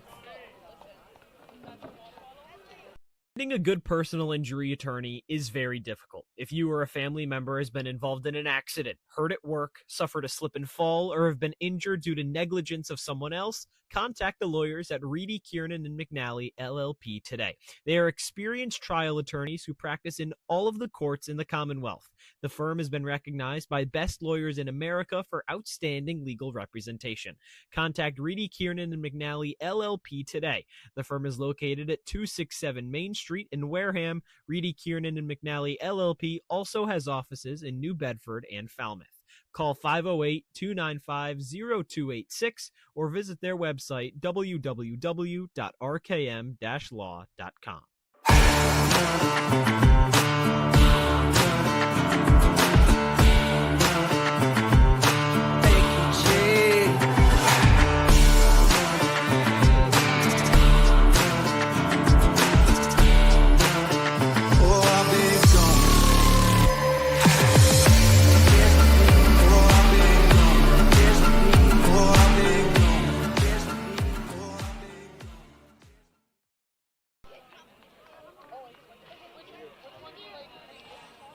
Before we get going here in the ninth, we'd like to remind you that this broadcast is a copyrighted production of the Cape Cod Baseball League. Any unauthorized duplication, retransmission, or other use is strictly prohibited. Well, the Gatemen are tied. They got it in the seventh to knot us up at 1 here from Spillane Field. Alongside Cory Miller, I'm Josh Richardson for Sundays in Center. Tommy Skelding's back out on the mound, but while he finishes his warm-up, let's take a look at what else is going on around Cape Cod. Orleans up on Falmouth 6-1. That's notable for the Gatemen. Bourne up on Chatham 2-0 in the sixth. That's notable, but not in the good way. The other two scores that have gone final, Brewster over Katuitt and Harwich over YD. And obviously you want to keep that lead that you have in the division, but the best way to do that if you're Wareham is just keep winning, since the Gatemen clearly control their own destiny. It is. At the very least, maybe come away with a tie, but no one likes ties. The Gatemen the only team in the league that without a tie. Yeah. So the advantage is on your side as a home team. That one sprayed down the left field line foul. Stays in the park. With it being tied, you have a chance to walk it off in the ninth. You'll have another chance in the 10th with that ghost runner situation. The way the Braves have pitched against Chatham tonight, listen, it's still the 6th inning, but doesn't seem like the Anglers have any answers offensively thus far. So some teams lost. We talked about it. Falmouth is down big. Katuitt already did lose, but the team you're really most focused on is obviously going to be Bourne, the closest in the standings, playing the best baseball. 2-2 pitch. Just misses away. Skelding will have a payoff to Charlie Bates. He's 0 for 1 with a walk and a hit by pitch. He was caught stealing in the second. The payoff. This is high and away. And Bates works a leadoff walk. It's not how you want to start the ninth if you're Skelding. It's somebody that struck out the side and left a runner stranded in the eighth. Certainly in a position to leave Bates stranded here in the ninth. And it's always tough when a guy gets on base to begin the inning with no one out. It just makes your job as a pitcher more difficult. For Skelding, though, a guy in Davis. 1 for 3, came in hitting just over 100. Briggs is under 200. Pinch hitter for Davis, it's Jake Schaffner. Tries to square up a bunt, it goes foul. And so no surprise, given those averages, that Hyannis is making a move to the bench. Well, Davis at 125, his batting average on the season, after his 1 for 3 performance tonight. So you bring in Schaffner, who's hitting just a tick under 300 at 296, and a perfect spot for him. Tries to score up a bunt, and that went in the zone. He pulls it back, but it's 0-2. Interesting to see a guy that's hitting 300. You bring in someone to pinch hit, and you're really asking him to lay down a bunt. Obviously, it makes sense to move a guy into scoring position, but at that point, couldn't you have just asked Davis to do that? In all likelihood, yes, and just take the bat out of his hands now in a lot of ways, because you get the pinch hitter. Now he's behind 0-2. The decision not surprising to bunt, but who, to your point, they're asking to bunt, somewhat surprising. 0-2 for Skelding. Hit into left field, down for a hit. Cruson plays it on a few hops, and Bates stops at second. Hyannis with 2 on, nobody out here in the ninth. That's just a great piece of hitting. 2 strikes. You thought the at-bat might have been over. The failed bunt attempt. And now all of a sudden, with 2 strikes, he was able to get enough of that, fist it down the left field line. A good piece of hitting. And the Gatemen are in a jam right now. Here comes Eric Luxus to talk about some things with Tommy Skelding. 2 on, nobody out here in the ninth. Eli Jones is warming up in the bullpen, as is Shea Went. So 2 arms getting loose for the Gatemen. And it looks like that's going to be it for Skelding. He exits, and Eli Jones is going to have to come in to try and get the Gatemen out of this jam. Nobody out here in the ninth with Hyannis threatening on Cape League TV. Law. Live, life, law. Covering all residential and commercial real estate matters. You live life to the fullest, and let us Sync Law. That's synklaw.com. Sync with an I, not a Y. Be selfish. We represent only you. Sports Turf Specialties has set the standard for high-quality natural grass athletic field construction. As a full-service athletic field construction company, we specialize in design, build, and renovation of native soil, modified soil, and sand-based athletic fields. Our team will provide you with superior quality, expert guidance, and continuing support long after the completion of our project. We are proud to have built the infield for the Wareham Gatemen field. Go Gatemen. If you can dream it, if you can cruise in it, if you can summer in it, fish from it, or take it for a day at the beach, we can protect it. The Baldwin Group, protecting the possible.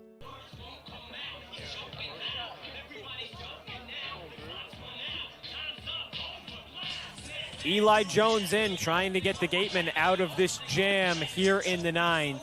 What a big spot it is for the lefty from Northwest Florida State. 2 on, nobody out.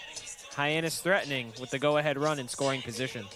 Jones has just made a handful of appearances, 3 total, only pitched 2 in the third innings. This first at-bat's going to be really big. We'll see what Hyannis does in terms of making any move to the bench. Briggs, the catcher, has not been strong offensively this summer. A guy that hits from the left side of the plate, you'd have that platoon advantage if you're the Gatemen before getting back to Prince at the top of the order. And again, you maybe get a couple of platoon advantages if you're Eli Jones, but this is a tough spot. We talked about how the Gatemen used some of their top relieving options out of the bullpen last night. Schlageter pitching, Calera pitching, Tony Pluta pitching. There's still some good arms. Listen, Tommy Skelding had a good first inning out of the pen, just a rough start here, and now Jones is in a tight spot. And that brings up Brody Briggs. The good news is it's the bottom portion of the Harbor Hawks order. But with 2 on and 1 out, it was 7-8-9 due up, and now barring a double play, 9-1-2 should all reach home to get some swings for Hyannis.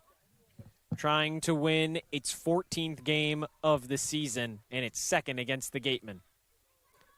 Check over to second base. Not in time. Braden Randall way too far away from the bag to make the tag. Now Briggs anxiously awaiting his first pitch. He's 0 for 2 with a walk. That was back in the 5th. Flew out in the 2nd, grounded out in the 7th.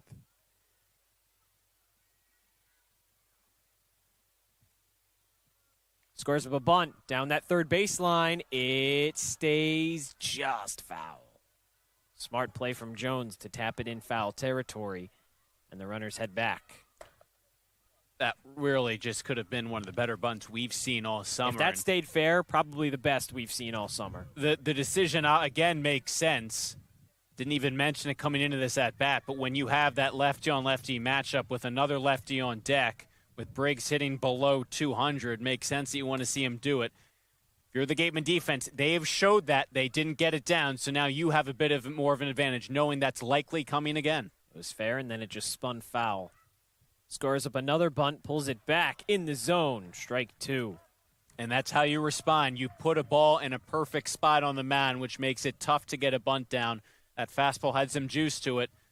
And now after a foul ball called strike, you have the advantage on the mound. And what's notable, that was Chris McHugh charging down from first, going to try and get the lead runner at third. He scores up a bunt again. That one, they're going to say, did he go around? He didn't go around, much to Ryan Smythe's dismay, because that one hit him in the hand. But that hit him in the hand while he was squared up to bunt. So I don't know how you make the call that he didn't go around if he was squaring to bunt. And Ryan Smythe certainly agrees with that opinion. Here's another look at it. I mean, that's right there. Yeah. I mean, how did he not go around? A ball, listen, I didn't play baseball, obviously, to the extent of these guys, but a ball does not have that ricochet when it hits someone. But even if it hit him, right, if he goes around, if he offers at it, that's still considered a swing and what would have been a strikeout. And if it did hit his bat, then that's a foul out. Now the base is loaded. Grounder back to Jones. Flip to home. Got the one at the bag. That was a little bit too close for comfort. Jones nearly missed Rogers. They still got the out. That's a play similar from a couple nights ago, Cory. While we were waiting, the game was delayed earlier this week against Katuitt back 2 nights ago. Wilson Contreras was on home, bases loaded for the Marlins against the Brewers, and just a tapper back to the mound, tossed to Contreras. It nearly got away from him, but he stepped on the bag and made the play. So now 1 away. The bases remain loaded. I mean, this is just such an interesting situation. That's going to be it for Eli Jones. So the Gatemen certainly working everybody out of their bullpen, and that will bring in Shea Went, the righty from Creighton, trying to get Wareham out of this jam. He's been so good in some big leverage spots, but somebody that has struggled with control for such a majority of this season. It'll be interesting to see what happens when you bring him in with the bases loaded, nowhere to put Parker Brocious. And we'll find out what happens when we come back on Cape League TV. Turf Specialties has set the standard for high-quality natural grass athletic field construction. As a full-service athletic field construction company, we specialize in design, build, and renovation of native soil, modified soil, and sand-based athletic fields. Our team will provide you with superior quality, expert guidance, and continuing support long after the completion of our project. We are proud to have built the infield for the Wareham Gatemen field. Go Gatemen. There hasn't been a ton of training when it comes to bat speed or products for players to be able to train bat speed.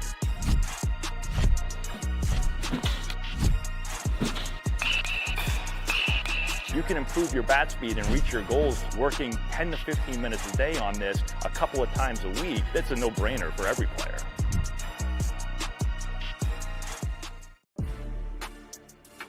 You can make any bat feel lighter by adding a velo puck knob. Instead of having to go get a whole entirely new bat, you can simply add the puck to it.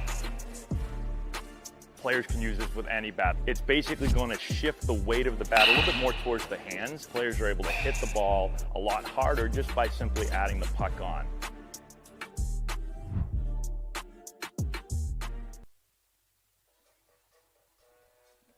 Drama from Spillane Field. Hyannis has the bases loaded with 1 away in the 9th.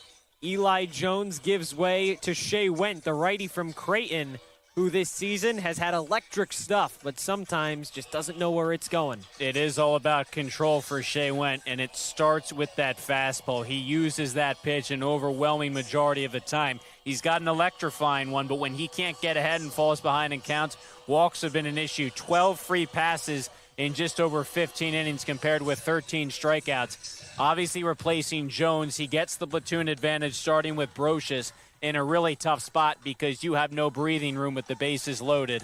Obviously, if the Gatemen watching this game from center field, that throw from Jones, it would have been tough to get that double play, but maybe a little bit better one to Rogers at the plate. You have a shot to maybe get that runner at first on that fielder's choice by Prince. Again, it's tough. He's the leadoff man. He's got good speed, but this has just kind of been a crazy inning with that ruling on the bunt, the no swing to load the bases. The Gatemen haven't buckled necessarily yet, but this is a pressure-packed point. Another look on that call. Again, it was a hit by pitch, and then the ruling that he did not go around, and Ryan Smythe was apoplectic. I mean, I don't understand it, but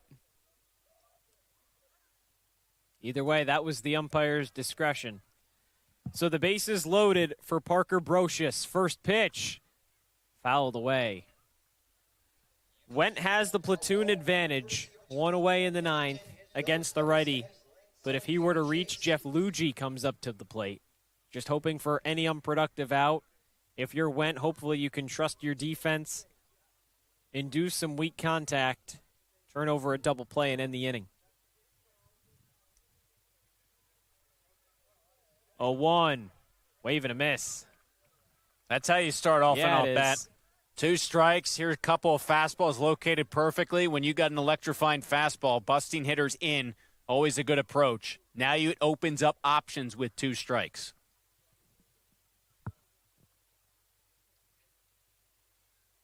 Oh, 2.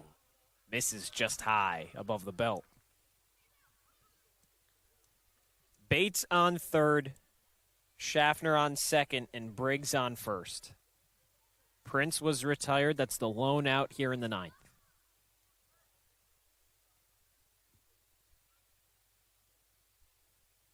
The 1-2, chopped foul. Keep battling if you're Went. It's a good job to spoil it by Brocious. Just keep that same location there. Don't give in. Get ahead, stay ahead, right? I mean, in a spot like this. Corner infielders are in here. If they get it hit to them, likely would be going home first.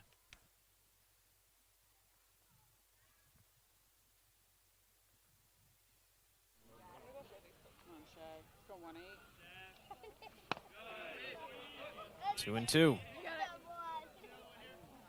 And so this is the thing. Talked about how Went loves to use that fastball. And he's thrown several good ones to get ahead in this at-bat.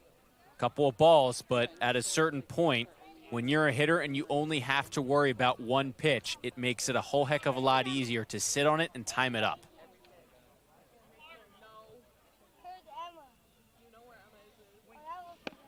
Swing and a miss. 2 outs. Big one there from Shea Wen. Makes it easier to time up, but it doesn't mean you are going to be guaranteed to hit it. That was just a pitch right there. Challenge fastball. Here it is. Try and hit it. If you're a hitter, that's kind of where you want that pitch. But again, when you're Shea Went and you're throwing gas on the mound, you're able to get away with some locations like that. One more out. Here's the challenge, AB, Jeff Luigi. 0 for 2 with 2 walks and a strikeout. Bases remain loaded. Gatemen just need 1 out to get out of the jam. 1-0.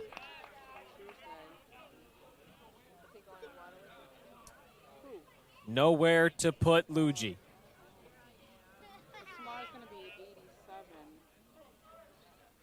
with a few clouds early. Tuesday's going to be hot in here. Strike one. Nice breaking ball. Yeah, you said it.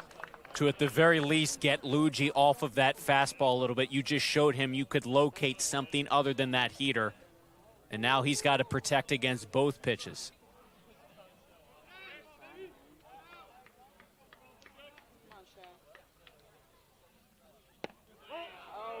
That one just a little bit too far outside for Jim Fonseca's liking. And it goes to 2 balls and a strike. 2 pretty similar pitches right there. Come on, 1-8.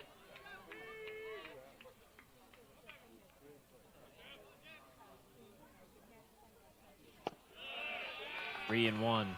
Nowhere to put Luigi. Went has to attack the zone here. This is the problem with falling behind with nowhere to put people, as you said. Now you got to go right at him, and he's going to be sitting dead red. Still, it's a challenge to hit Went's fastball, but still, it's probably coming right here. 3-1.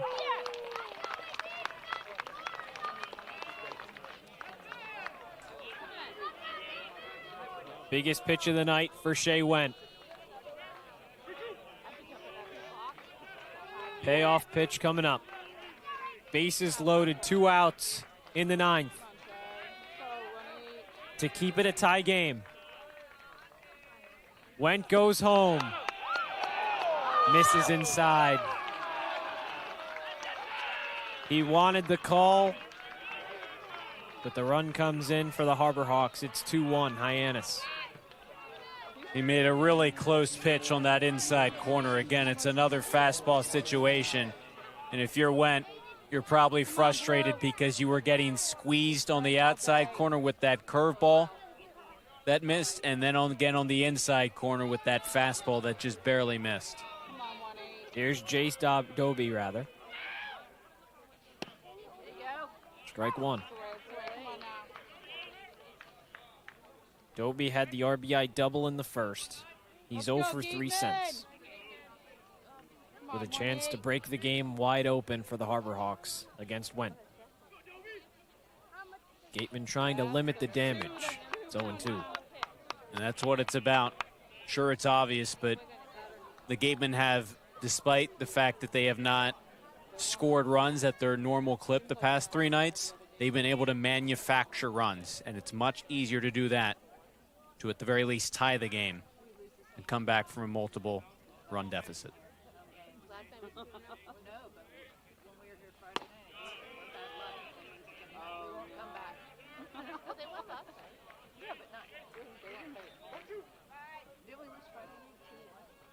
Went trying to hold the deficit to just 1.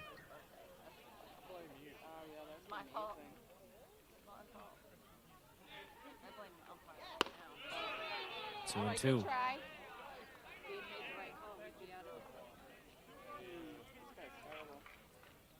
go right here. Come on, Shay, let's go 1-8, put him down. Gatemen will have Shea and Randall and Turner due up in the home half of the 9th, hoping to need to score just 1. Yes! That misses, and another payoff coming up. Still nowhere to put Jace Doby. 4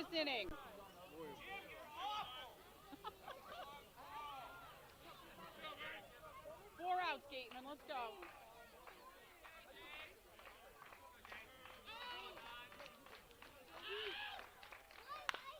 3-2, tapped over to third. Sheehan on a hop in time. Went gets out of it, but gives up the run. And the Gatemen down to their final 3 outs, trying to knock this game up at 2 on Cape League TV. Wareham-based 80 Makepeace Company, founded in 1854, is North America's largest cranberry grower and recognized leader in environmentally responsible real estate development and land stewardship. For 171 years, 80 Makepeace Company has supported community events and organizations like your Wareham Gatemen. Visit 80makepeace.com to learn more. Cape Cod 5 is proud to be the official banking partner of the Cape Cod Baseball League. Cape Cod 5 offers a broad range of financial products and services tailored for every stage in your financial journey. Reach out to us. We're here to help. For a good piece of glass, call Abby, located at 3 Tyler Ave in East Wareham. Call Abby Glass and Locks about getting a free quote for your windows, doors, locks, and other glass needs. Here at the Mass State Lottery, we know there's no bigger win than the $1 billion we provide each year to support all 351 cities and towns in Massachusetts. Now that's how we all win. The Mass State Lottery. Welcome to the state of winning.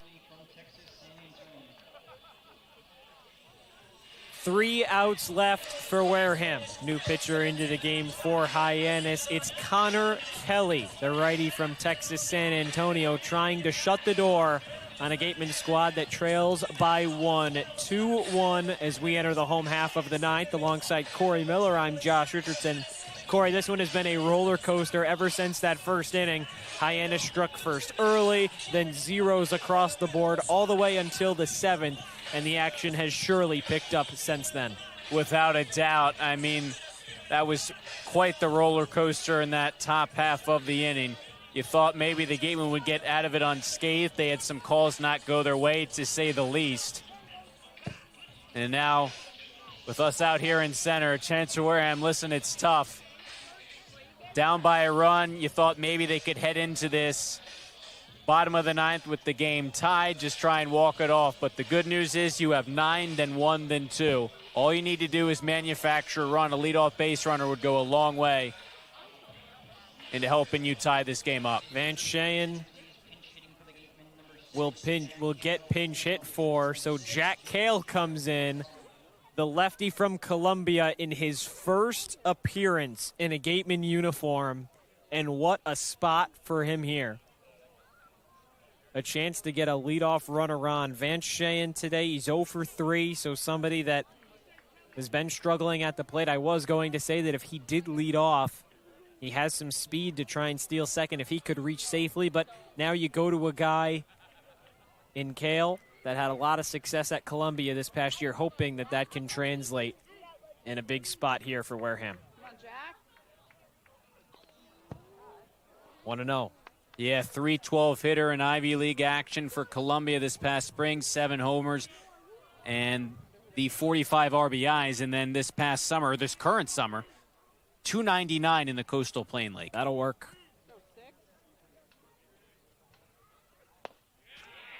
One pitch. It's 1-1.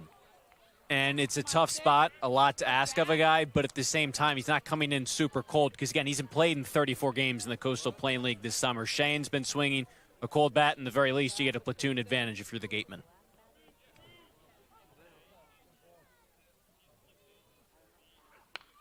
One, fouled back. And at this point, we were talking about if they decided to use a pinch hitter, he really is their only option.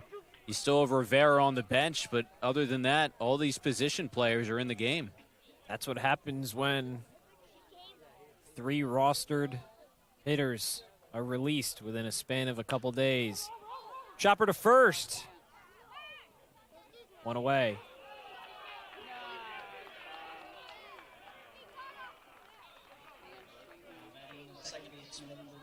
Credit to Kelly, hustled all the way down the line, try and make it an interesting play. Bang, bang at first.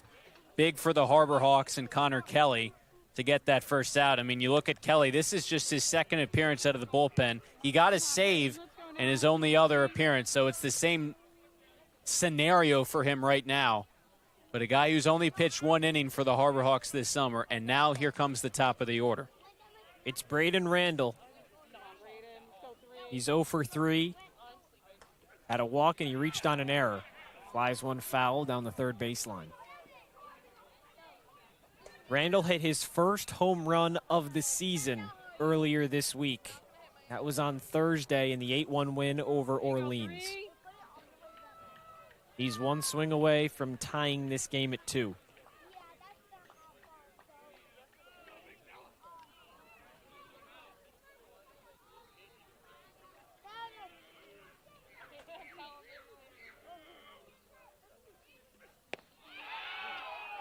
Strike 2. Tough spot to have to hit from with no one on and out, 2 strikes. Randall, though, is so good at spoiling pitches and fighting when he's behind in the count.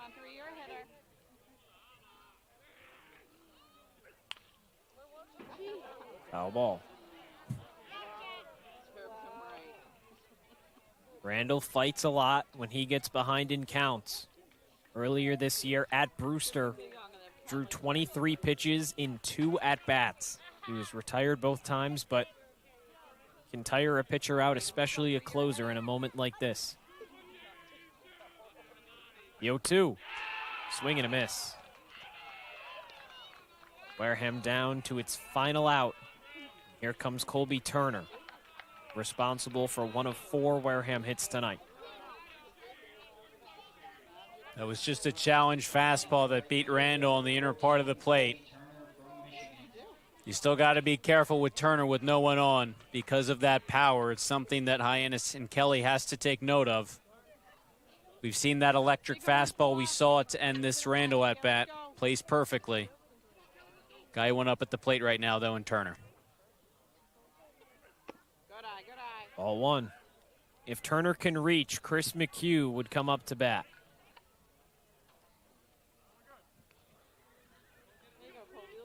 Turner is 1 for 4 with a double. McHugh 0 for 4.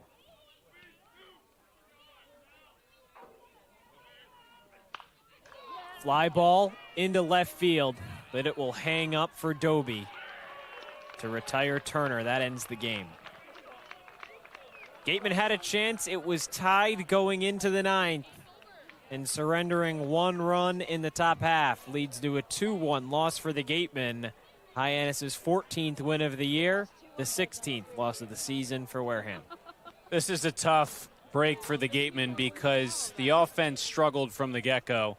But the fact that you were still able to rally, you didn't come through with opportunities with guys on base in both the 4th and the 6th inning, but you didn't let that affect you. You still continued to fight, as they have, even when they haven't hit the past 2 nights.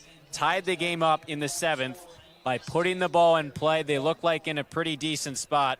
And it's just a shame that the Gatemen had to lose this game. I think when you look back on it, we're going to look a lot on that decision on the hit by pitch, the no swing by Briggs. It was 1st and 2nd. That loaded the bases. It would have been 1st and 2nd then with 1 out. I think that decision goes the other way, the right way seemingly, the Gatemen's way. Maybe you get out of that inning, but again, that's a tough thing to stomach in a tie game that ultimately results in the go-ahead run coming in to score. Another valiant effort by the Gatemen, just a tough loss. The Gatemen dropped to 18 and 16 on the season with the loss. Bourne ahead 6-0 in the 6th over Chatham, so If that score holds, that would push the Braves to within 2 points of Wareham in the season standings for the West Division. And with a day off tomorrow, certainly a much-needed one before you head into 6 straight games to end off the regular season. It's kind of weird for me, Josh, because I think the off day, obviously, in some ways is coming at a right time with the offense struggling the past 3 nights against divisional opponents. But at the same time, the pitching has just been so brilliant the past 3 days. So we've seen at times this season, one facet's going well, the other's not. That's part of baseball. But I think if you're the Gatemen, you finish this weekend 1-2 against divisional opponents, which is frustrating because you're above all of them in the standings. But at the same time, the quality of baseball, I think, is still there. You're just missing some runs on the offensive side. Well, that concludes it for tonight. Alongside Cory Miller, I'm Josh Richardson in center field. Thanks for joining us for our final edition of Sundays in Center this season. The Gatemen have a day off tomorrow before heading back here, right back here against Chatham on Tuesday. That's a 6 o'clock first pitch from Spillane Field. Cory and I will have you for all the action on Cape League TV and on YouTube. But for now, for Cory Miller, our sideline reporter, Rayna Maggelet, our lead beat reporter, Joe McLaughlin, and our wonderful producers, Chuck Luarasi and Abby Smith, I'm Josh Richardson, signing off after this 2-1 Gatemen defeat from Spillane Field.